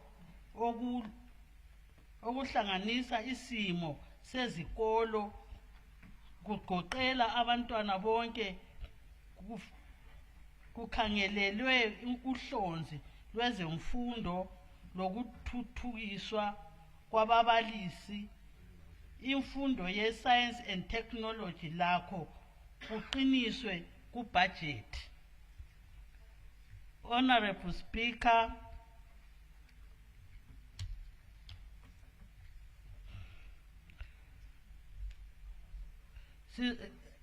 lomke kule wasesikhuluma ngendaba El Nino lokuguquka komkhathi izikolo zincediswe ngokudla ngendlela ephezulu bathole ukudla okulomsoco ezokuvunula kwabantwana abangamankazana abasebekhulile sanitary wear kuba lendlela okuzathengwa imvunulo yabo ukuze bangayekeli ukuya esikolo kulabantwana abaphila lobugoga bathole uncedo olufaneleyo ikakhulu lezindlu zokuphumula zakhiwe ngendlela egoqela labo abantwana abagogekileyo kulendaba yemali ye-BIM ephuzayo kuzoncedisa ibe yizikwelete ezinkulu kungcono ihambe ezikolo isuke ku-public service and social welfare izikolo ezilohlupho kakhulu ngezemaphandleni somlomo ohloniphekayo izikwelete zomnyaka ophelileyo zafika ku-63 million kuhlangene lezemfundo ephezulu ukuthuthukisa kwababalisi ababalisi bayabhadalelwa imali nxa besiyafundela ukuqinisa imfundo yabo ukuze babe bazofundisa abantwana kungcono-ke nxa kusenzakala kanjalo imali leyo efundisa ababalisi iqunywe phakathi enye ihambe iyengena kubhimu incedisa abantwana bebhimu ngoba uform 4 kasozafanane lotitsha ngoba utitsha uyabe elemali olayo noma efundisa siyacela ukuthi imali abantwana bakuform 4 abebhimu iqunywe phakathi ihambe iye bancedisa labo ukuze ukuthi bengathi form 4 sebehlala phansi ngoba kuthiwa ibhimu kayibhadalanga somlomo ohloniphekayo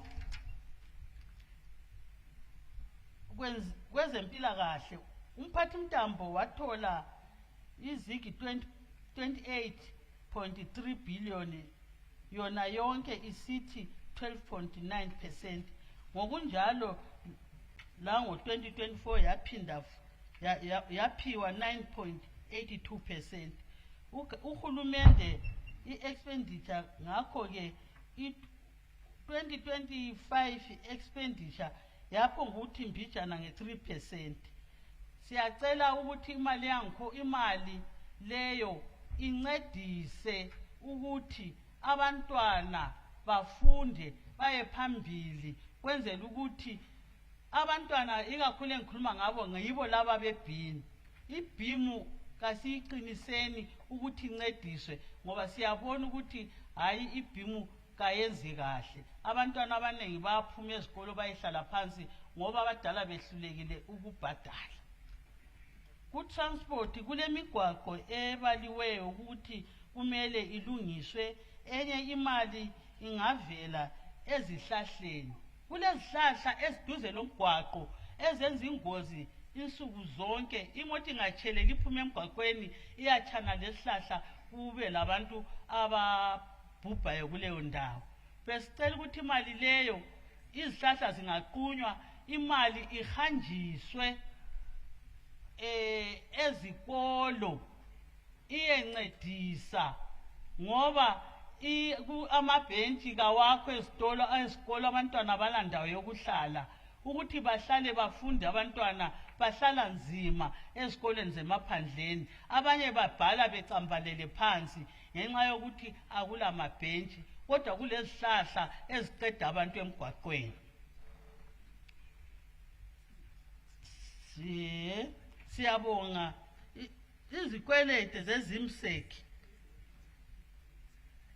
Izikwelede zezimseki azibhadalwe kwenzela ukuthi labo abamaka ama-examination abantwana bawamake ngendlela ephakemeyo ngoba khathesi bayamaka uze kuthiwa kade sebediniwe bedlulisa kuphela singazi ukuthi kuliqiniso elinganani kodwa kukhona ukuthi imali kayengezwe eyezimseki.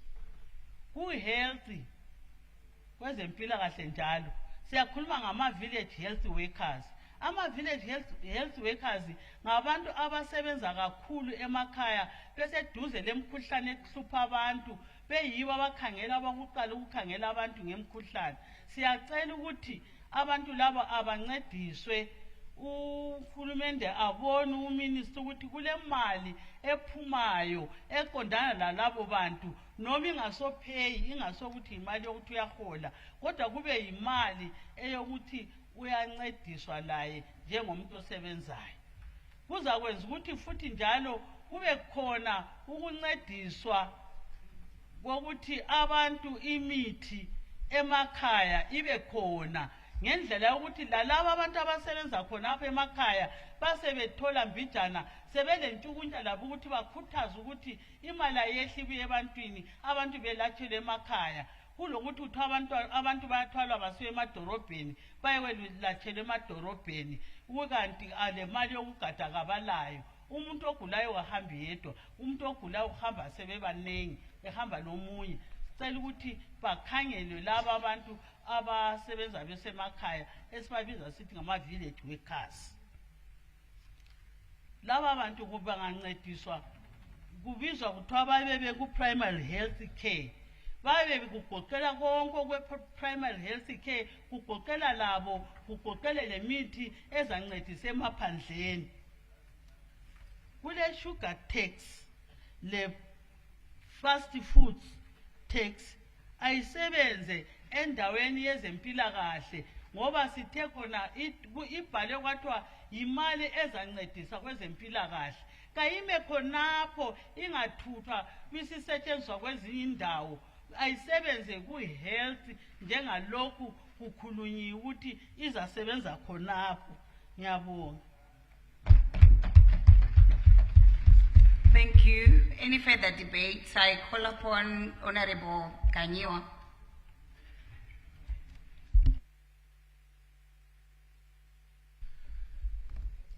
Thank you, Madam Speaker. A good afternoon.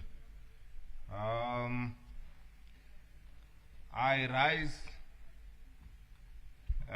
to submit my observations as well as my recommendations throughout my debate, but let me start by appreciate the Honorable Minister of Finance for the, should I say, for the budget that he brought to us, which I strongly believe that he brought this budget out of skepticism from false voices and echoes that are full of propaganda, which want us to believe that Zimbabwe as a country we are overtaxed. And I will prove this point as I submit my recommendations. Probably I may believe that the minister may need to look at other areas which should not be overtaxed, but there are a lot of areas that are not even paying tax at all. Madam Speaker, it is an account principle that we should not increase income. We should not increase expenditure before we increase our income. It is a principle that applies everywhere.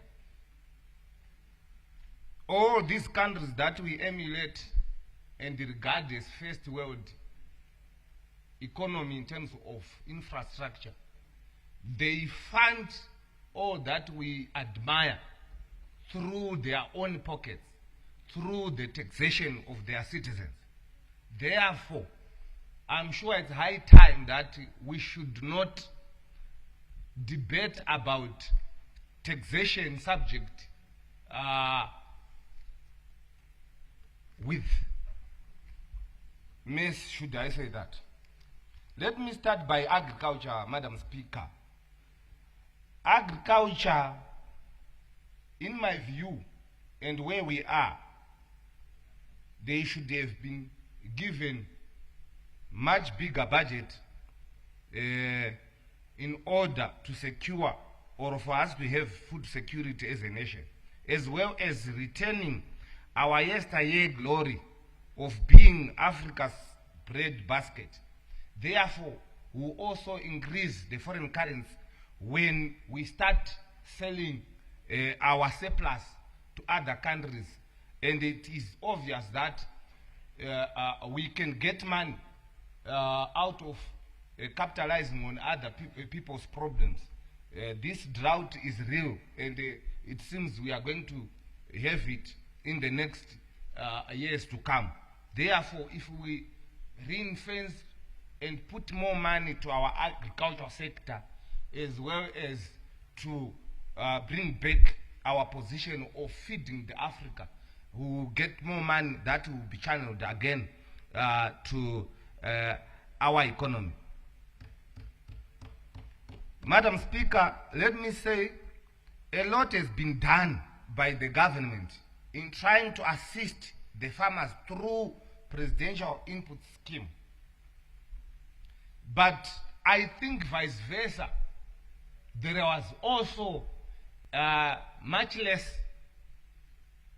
that goes towards appreciating this gesture, especially from, let me give an example, from A2 farmers at some point. Why am I saying so? The minister, in order to increase revenue collection, although some of the issues are going to be a subject on its own, he should start taxing all the land, any individuals who own a land that is not utilizing, and making sure that the land is being taxed per hectare or levied per hectare, such that this will address a situation whereby we have got people who want to farm and make sure that our country is food secure, but they do not have land. So if we make sure that the minister will introduce levies to each and every portion of land one has, it will help people to let go, or it will at least stop people from holding on to the land that they are not using. Because a land, it is government's property, and government should get revenue from that land. Madam Speaker, also I propose that a special fund within the ministry's allocation budget should be ring-fenced towards making sure that we fund the irrigation sector, especially the areas where there is water bodies.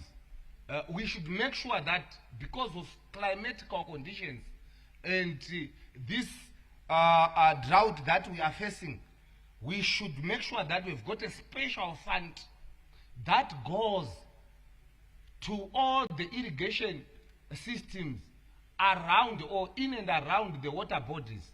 And I once said in Blawayo on pre-budget seminar to say, we need to get to a point whereby we criminalize and utilize land around water bodies in order for us to put a safety net to our food security. And the government and the minister should start implementing that unapologetically. And this will address a situation whereby the land will go to people who have got an appetite for production other than to have appetite for just building homes rather. Madam Speaker, I don't want to dwell much on small to medium enterprise. Other honorable members, they've talked about, but minister should embrace this sector and make sure that we don't invest our resources in catered mouths with these vendors, so-called.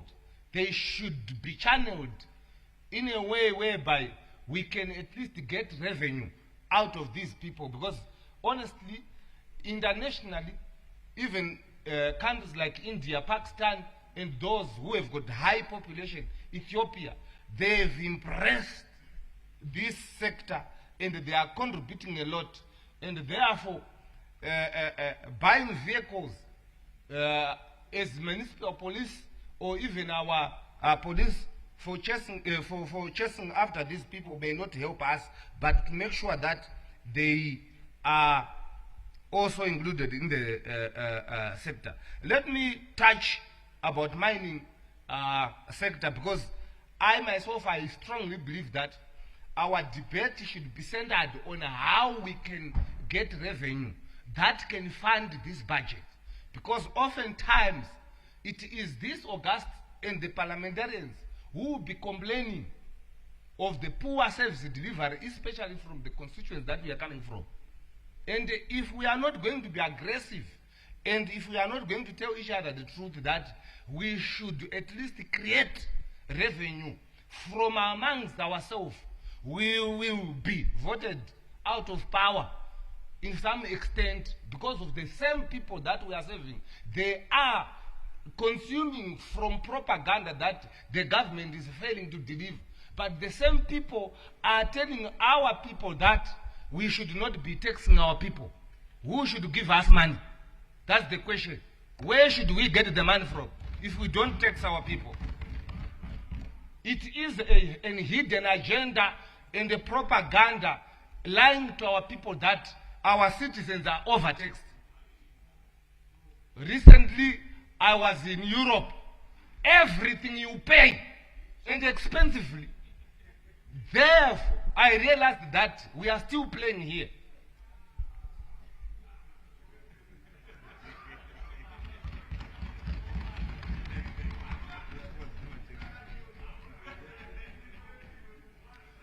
Madam Speaker, there seems to have a lot of conflict of mining and agriculture governing regulations, rules and laws.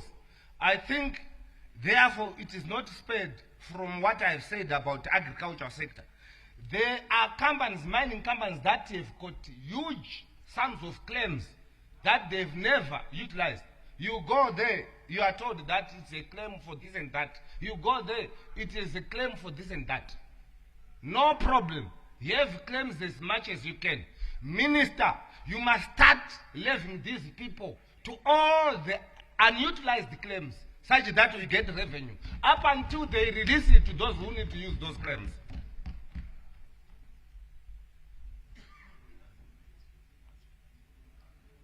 Madam Speaker,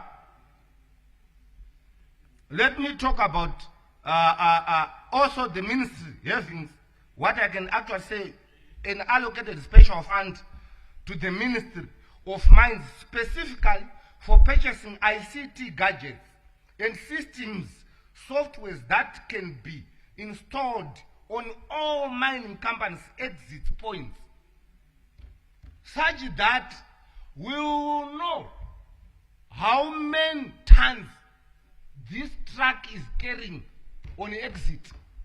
Therefore, we minimize the human interface that perpetuate or promote corruption. This is the cheaper way for us to make sure that we get what we are supposed to get as a country. Because all this honorable, no one is not witnessing a lot of movement of these heavy trucks damaging our roads within our constituents. When they are not paying anything, they are exiting with a lot of unregulated points. So, therefore, if they set aside a special fund that mandates and compel any mining operations to start existing only when they install those gadgets on their mining entity, and as a way of them getting their licenses. Madam Speaker, let me move to ICT. I'm just giving bits and pieces. Let me move to ICT. There is no doubt that giving enough funding to this ministry so that they can also digitalize the government and the whole economy, as this will reduce human interface. We are getting less revenue because the system, even if you go to passport office, if you go to those other services in parastatals, they are being done manual. I'm sure the first priority is to make sure that the e-government becomes a reality before we go any further, before we start of thinking of disbursing this budget we are debating about. And that will guarantee us getting more revenue. Because the moment you put Museama to receive certain money or to negotiate on anything that needs to be paid, you are also increasing and giving an opportunity to perpetuate corruption within our system. Therefore, still Honorable Ganywa, you're left with 5 minutes. Is there anyone who can vote me to go? Thank you, but I still have a bit to. Let me go to housing. Point of order. What's your point of order, Honorable? I propose that you extend Honorable Ganywa's debate maybe by an additional 30 minutes. Who seconds? I second. I object. I object. Objection. I second, Madam Speaker. I object. Is there an objection? Yes, objection here. There is no objection. There is objection.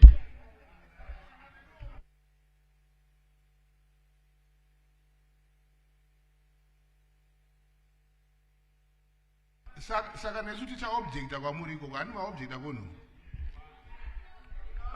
Order.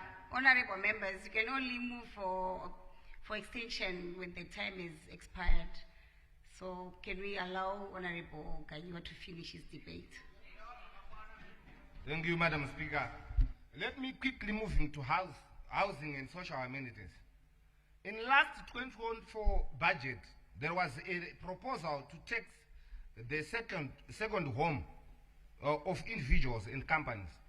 And I remember vividly that I myself, I debated and proposed that we should not tax a second home. We should go beyond that, making sure that we tax the rentals as they are just free incomes that are coming. Because if you go around, you see a lot of mushrooming.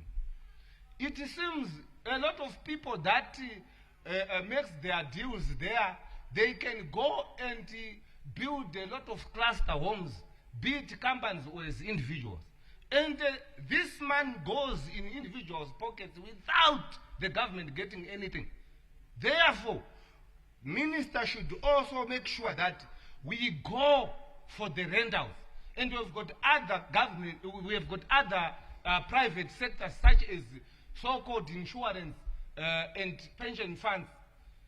Honorable Chief Whip once talked about that. If you just go down at Westgate, there at Roundabout, adjacent there are buildings that are empty. If you check beyond, you realize that some of these companies, their background, it is to perpetuate capitalism. They don't even care whether those buildings are occupied because they do not pay anything. They are hiding behind the same laws that we created on our own. Yet we have got our people who are looking for spaces to work from. Therefore, if the minister put a policy and compel all these business to pay rentals, levies, to pay the tax from their rentals, it will help. Also, on individuals, Madam Speaker, I propose that a second home or a third home or a fifth home, it can be exempted only if one has got a legal, authorized polygamy. And this will help our country, whereby people are not going to have hidden polygamies. We should go and register if you want to be exempted from not paying taxes for the second home, third home. You should go and register to the marriage officer such that you can be exempted. If not, you should pay.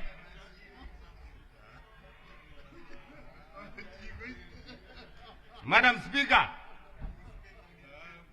the reason why I'm debating this issue is that whether you are that side or you are this side, you need to go to the constituents where people in the electorate are happy.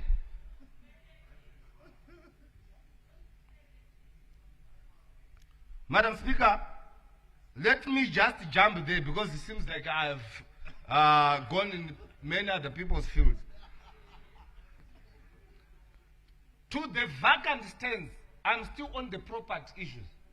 There are a lot of speculators who are masquerading as property developers. People, they buy huge land. I hope Honorable Minister is listening to what I'm saying to this. People are buying huge land and they go beyond 3-5 years without having to develop. And they are using this land as speculations. So we are saying, if the minister also start levying after each and every 2 years of purchase of a stand without having to develop it, people will make sure that they will develop and at the same time will enhance the look of our city.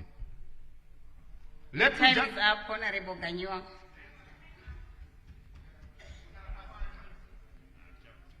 Thank you.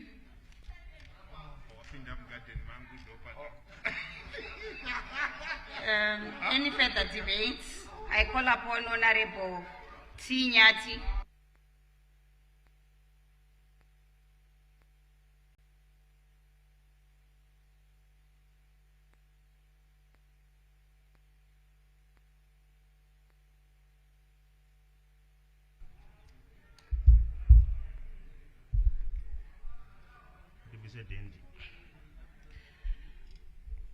Thank you very much,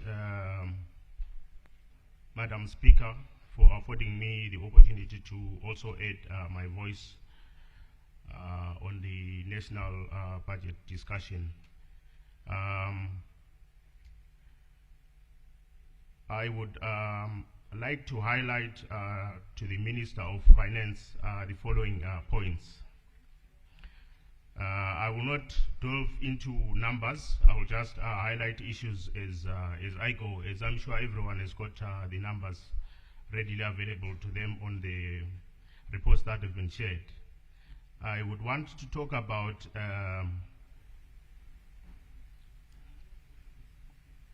the limited focus on economic diversification and the over-reliance on mining.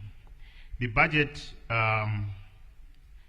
is heavily reliant on the mining sector, which is vulnerable to global commodity price fluctuations.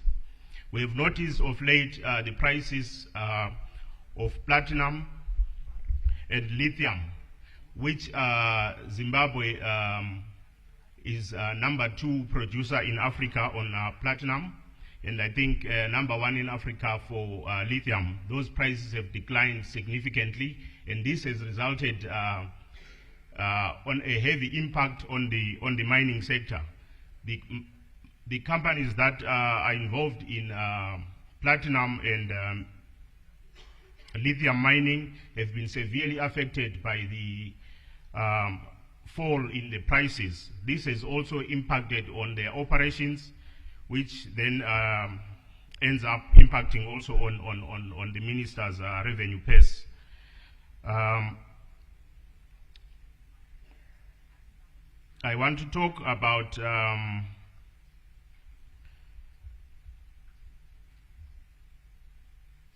let me talk about issues around mining, why I support the proposed budget by the ministry, which I think the minister should revise upwards significantly.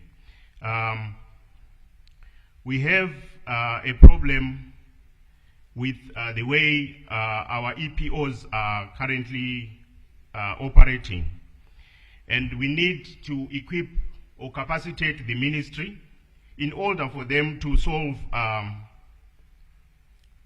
the issue of exclusive prospecting orders, which we call EPOs.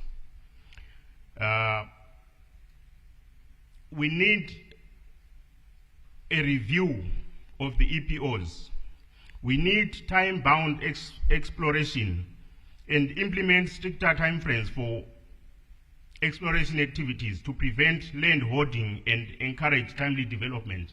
We see there are various companies around the Great Dyke that have not developed anything in the past 5 or more years, but they are still holding on to that land, and there is nothing that is happening to them. I suggest that we capacitate the Ministry of Mines and Mining Development so that they can look at ways of effecting stricter measures on people that hoard land without any development. We also need to look at performance-based renewal of these EPOs.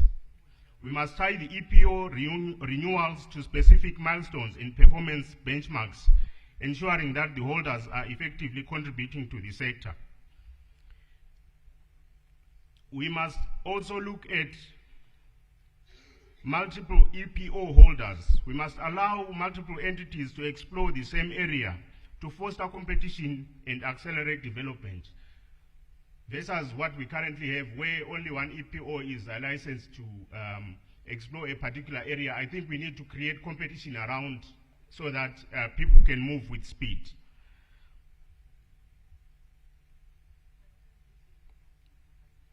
Let me move on to transparency and accountability issues. The ministry needs funds to conduct independent audits,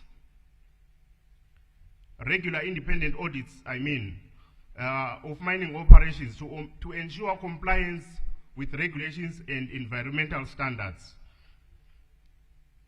The ministry also needs to strengthen the governance institutions to ensure accountability and prevent corruption. We have a very serious problem with mineral leakage in this country, and in all the workshops that we have attended as a committee, it has been raised that the ministry is incapacitated to enforce the laws of the land. So we need to make sure that we capacitate the Ministry of Mines and Mining Development so that they can enforce these regulations that we have that will protect us from the mineral leakage scales that we have. I just want to give the minister some examples of countries in Africa that are reliant on mining like Zimbabwe. We have number one, South Africa. According to the research that I've done, it mentions gold, diamond, platinum, and chrome. The Congo, it mentions copper and cobalt and diamonds. Botswana, it only talks of diamonds. Ghana, we talk about gold and bauxite. Zambia, we talk about copper. Angola, we talk about oil and diamonds. Namibia, we talk about diamonds and uranium. In Zimbabwe, we talk about gold, platinum, chrome, and diamonds. 4 minerals, major minerals that we mine in this country. But we have nothing to show for all this. Mali only produces gold. Guinea only produces bauxite, and it's only bauxite mentioned in this report. I'm trying to highlight this so that we understand how rich as a country we are and why we need to look at mining as a way, Minister, as a cash cow that can generate more money for the country if it is funded properly and funded well. So we need to have a serious look at mining and see how best we can optimize mining in Zimbabwe so that you can also have a larger tax base where you can collect money from. But the way that we are operating at the moment is too informalized. So you are not getting what you should be getting because of the informalization that is happening currently.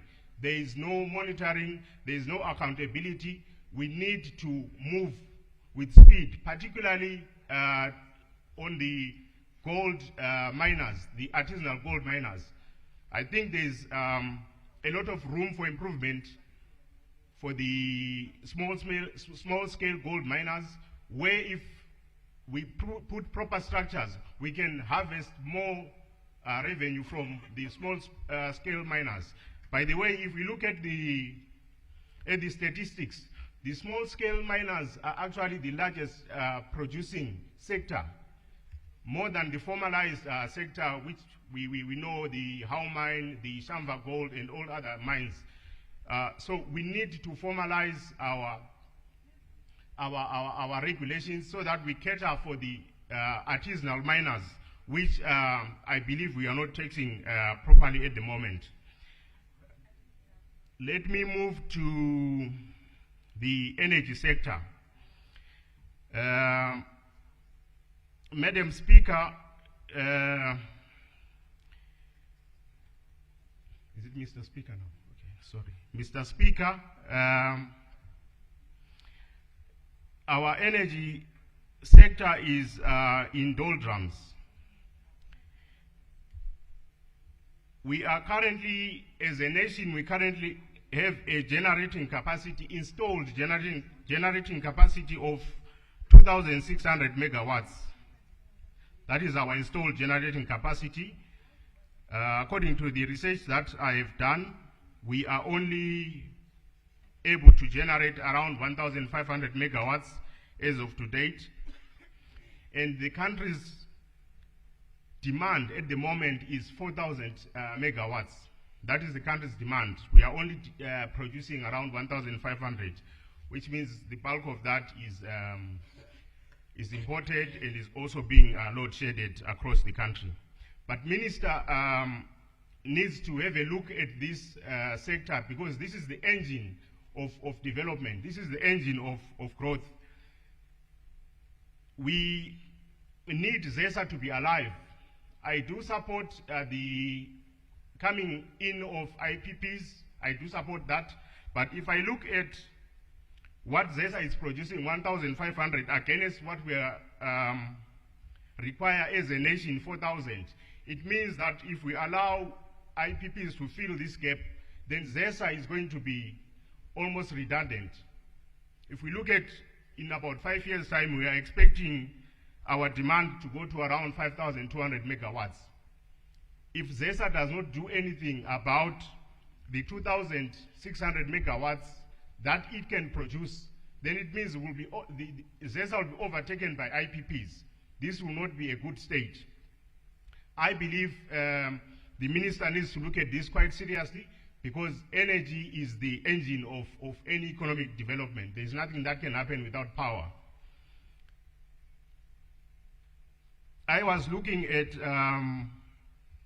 countries like South Africa and Botswana, and the research that I did is that while there is still load shedding in the communities, the mining sector, which is the backbone of the economy,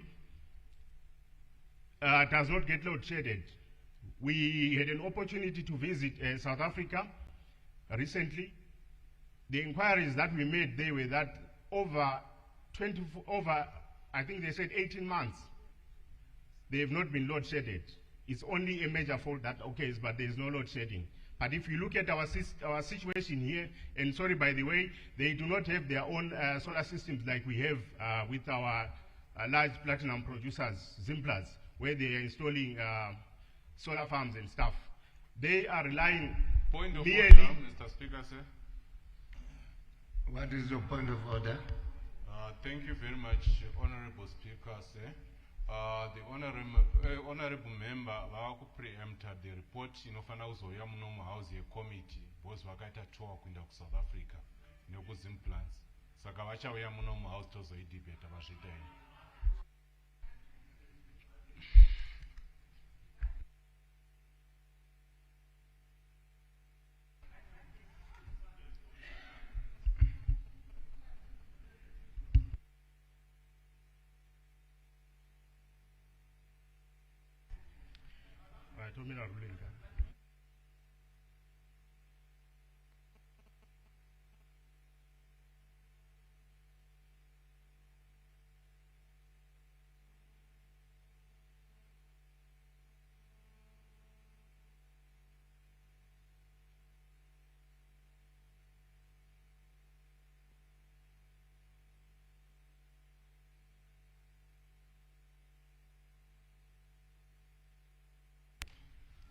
Honorable member, you can continue the debate, but don't anticipate that which has not been brought to the House. Continue the debate. Thank you, Mr. Speaker. Where I'm just trying to go or highlight to our Honorable Minister of Finance is that investors would tend to look at in an attractive destination.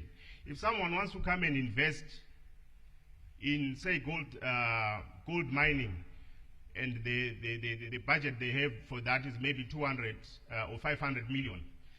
In Zimbabwe, they still have to look at 200 million for their own power production. This is what I'm just trying to highlight, that the minister must look at this seriously to say, we might be losing on investors because we cannot provide power. People want to come to Zimbabwe to invest, to do the mining. But now if we have to put the burden of them again producing power for us, it becomes more expensive. This is what I'm just trying to highlight. Let me move on to the benefits of improving our power generation capacity. This will obviously result in less load shedding hours or no load shedding hours at all, which then also promotes industry, because if we look around, if we go around the industrial areas, like in Bulawayo where I come from, during the daytime, most of the industries don't have power. That means that there's no production. The minister doesn't have anywhere to tax, to get the money, to get the revenue, because there is no production happening. So we need to really look at power generation quite seriously, because it will change a lot of things economically. We also need to look at power as a source of revenue. If we generate more power, we can export it to neighboring countries. This becomes a source of revenue to the country. So we are not only supposed to look at what we need as a country, we need to look at producing excess so that we can make money off that. I was looking at the projects that we have at the moment that should augment the power problem. We have got the Patoka Gorge, which is along the border with Zambia. It's projected to give us 1,200 megawatts. But this only comes, according to the port, in 2034. So you can imagine between now and 2034, we won't have this power. We are only looking at this probably in 9 or so years' time. It's too far. We need to get moving on other alternatives that can mitigate the crisis. The other project that we have is the Devil's Gorge, which will add another 1,200 megawatts, but this is only expected in 2040.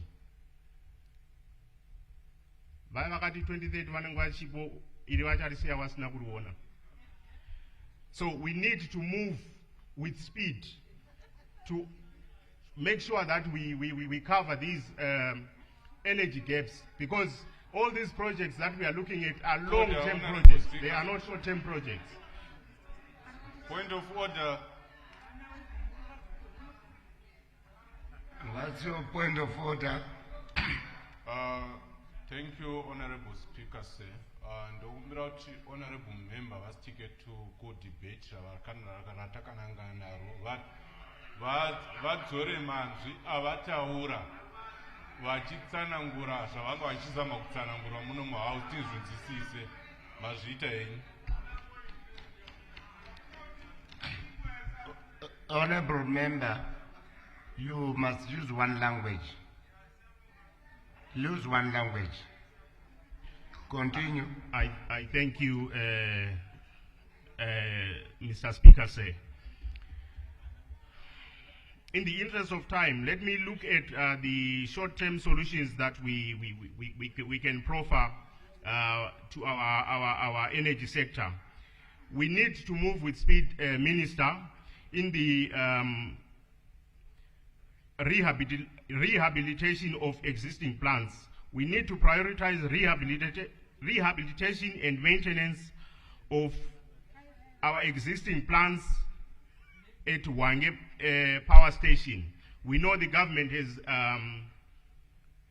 come in and assisted in Wange 7 and 8 upgrade, but we need the other units as well to be upgraded as soon as possible so that we can have optimal output out of these units. We also need to invest in renewable sources of energy.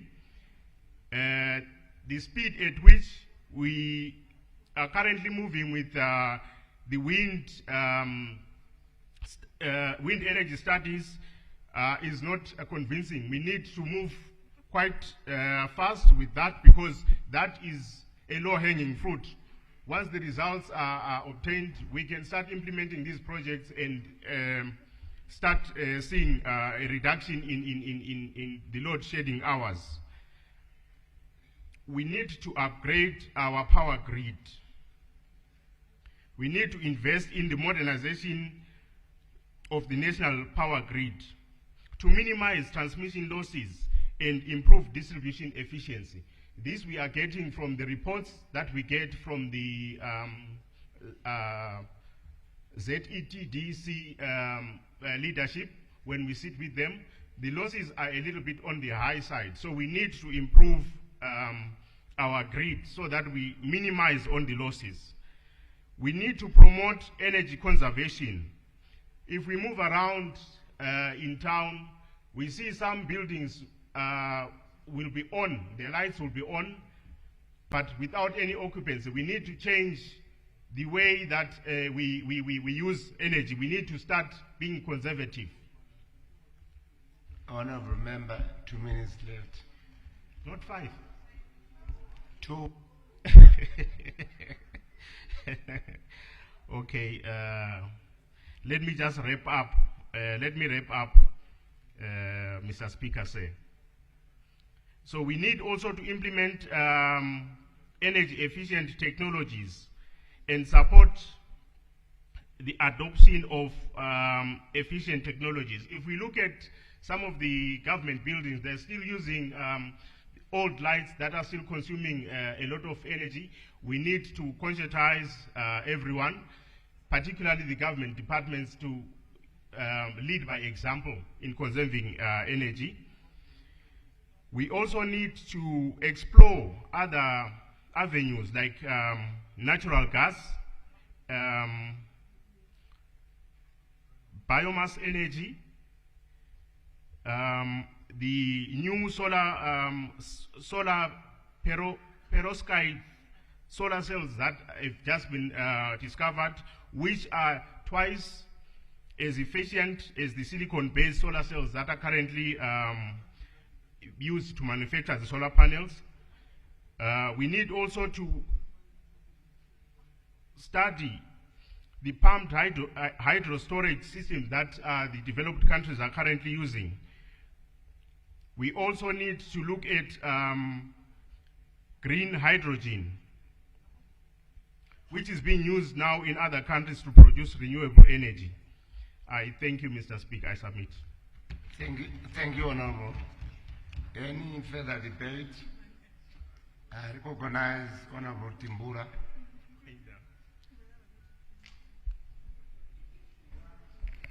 Thank you so much, Mr. Speaker.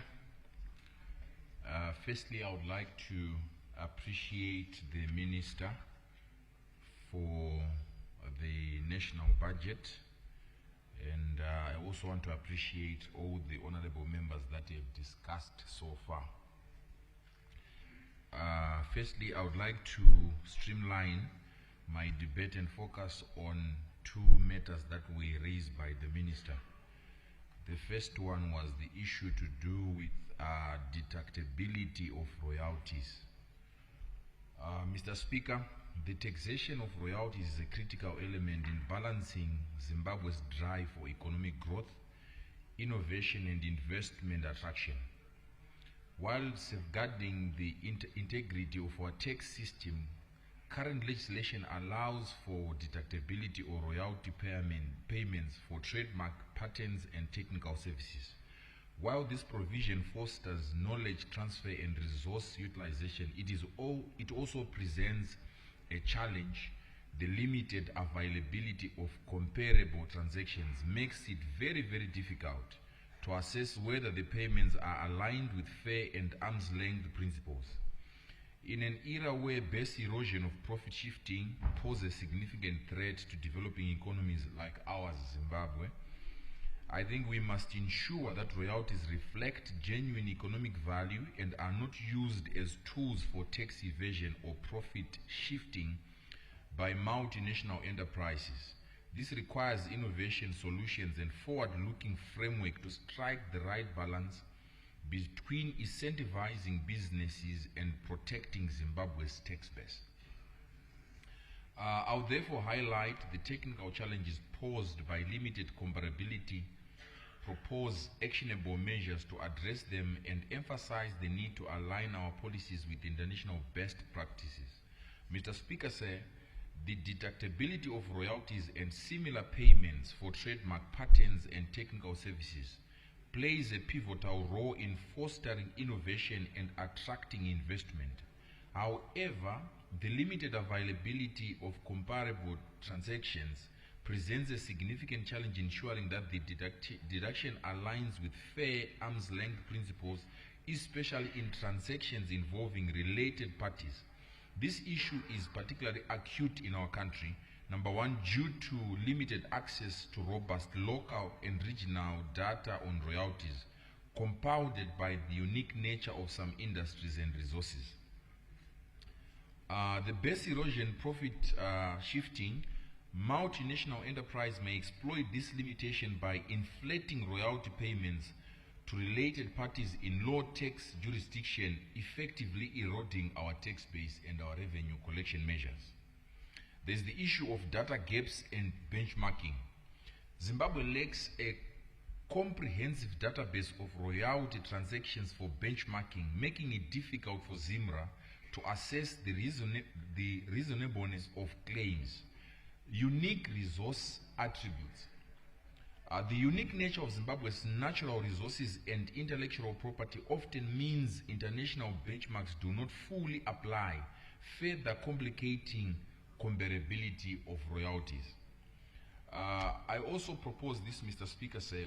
I think through the good office of the Minister, we need to adopt profit-based valuation approaches. When comparable transactions are unavailable, ZIMRA should prioritize profit-based methods such as transactional net margins method and profit split method. These methods assess royalties based on the profitability of the business activity rather than requiring direct comparables. We also need to develop a centralized royalty database, establishing a national royalty and licensing database to collect and aggregate information on royalty rates across industries. Collaborate with regional bodies like within the SADC, while we are also the chairman of the SADC, to share data and create more extensive benchmarking pool addressing the scarcity of comparable transactions. And we can also introduce safe harbors. By implementing safe harbor rules that set standardized threshold or caps for royalty deductions by industry, reducing the administrative burden of verifying every transaction while protecting against excessive deductions. We can also strengthen transfer pricing regulations, enforce stricter transfer pricing audits and documentation requirements for royalty transactions, ensuring they adhere to OECD guidelines of our BEPS. Provide clear guidance on acceptable methodologies for determining royalty rates on comparable of mines or the mining sector, the agriculture. Introduce sector-specific caps on royalties deductions relative to revenue or profits. This provides a safeguard against exaggerated deductions while maintaining competitiveness in the market. Then advanced pricing agreements. Encourage to use the use of advanced pricing agreements between taxpayers and ZIMRA to predetermine royalty rates for specific transactions. This will ensure clarity and reduces disputes while addressing the challenges posed by limited comparables. The impact on revenue protection. By addressing loopholes arising from scarcity of comparables, Zimbabwe can minimize revenue losses caused by BEPS. It can also ensure that royalty deduction reflects genuine economic value rather than artificial arrangements for tax avoidance. It also helps us in transparency and predictability and stability. A standardized and transparent approach to royalty deductions will build confidence among taxpayers while providing clarity for ZIMRA. Alignment also with international standards. Strengthening transfer pricing enforcement aligns Zimbabwe with OECD BEPS Action Plan 8 to 10, which focuses on arm's length pricing of intangibles including royalties. Mr. Speaker, sir, the issue of limited comparable transaction is significant and a technical challenge, but it is not insurmountable. I believe by adopting profit-based methods, leveraging data sharing initiatives, and introducing safe harbors, we can ensure that royalty deductions remain fair and transparent. These measures will protect our tax base while fostering an environment conducive to invest and innovation in the growth of our economy. I also want to touch on another point that the Minister highlighted in the budget, which is enhanced post-clearance audits. I fully support the Minister's proposal on enhanced post-clearance audits and introducing monthly report from the Commissioner to Treasury. This is not just a technical adjustment but a critical intervention for addressing one of the biggest threats to our economy, smuggling and customs evasion. Mr. Speaker, sir, post-clearance audits are a fundamental tool for ensuring accountability in our trade systems. They involve a systematically reviewing import declarations after goods have been cleared, and their role in detecting under-declarations, misclassifications, and outright smuggling cannot be overstated. The current legislation empowers ZIMRA to conduct these audits, but as a nation, we must ensure PCAs becomes a continuous process and a way of life, not just an occasional operation. Countries like Kenya and South Africa have successfully industrialized robust PCA systems, and the results speak for themselves. In Kenya, for example, Mr. Speaker, sir, improved PCAs led to a 20% increase in customs revenue in just 1 year. Zimbabwe can also achieve similar results by strengthening our PCA framework. Smuggling is costing this nation an estimated figure of about 1.5 billion annually, particularly in sectors like fuel, alcohol, and electronics. This is revenue we cannot afford to lose, Mr. Speaker, sir.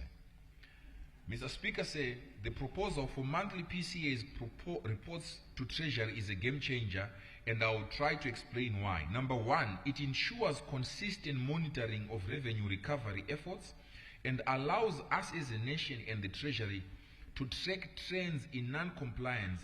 This data can guide us in revising tariffs, targeting high-risk goods, and allocating resources more effectively to combat smuggling. Secondly, it fosters accountability within ZIMRA, ensuring that every dollar recovered is properly accounted for and that systematic weaknesses are addressed promptly. And then thirdly, it equips Treasury with real-time insights that are vital for data-driven policymaking. We cannot afford to operate blindly in this era where technology provides us with tools to be used and in a more efficient way. Mr. Speaker, sir, the proliferation of smuggled goods is not just about revenue loss. It is a dagger to the heart of our economy. Smuggling undercuts local industries, discourages investment, and destroys job creation. For example, Mr. Speaker, sir, we can look in the cement sector. For example, despite its bulky nature, we see cement flooding our markets at prices that do not align with production and transportation costs. This is clear evidence of smuggling, and it is killing our local producers. Furthermore, smuggled goods, particularly in the food, medicine, and alcohol, bypass healthy and safety checks, endangering public health. And as legislators, we have a duty to protect our people and ensure a level playing field for all traders. Mr. Speaker, sir, as I'm rounding up, to truly combat smuggling, we must embrace technology, and I propose to the good office of the Minister that Zimbabwe fully digitize its PCA systems by integrating them with platforms like ACY, CUDA, World, and even exploring the use of blockchain on track of goods from origin to destination. But technology alone is not enough. We need strong deterrence.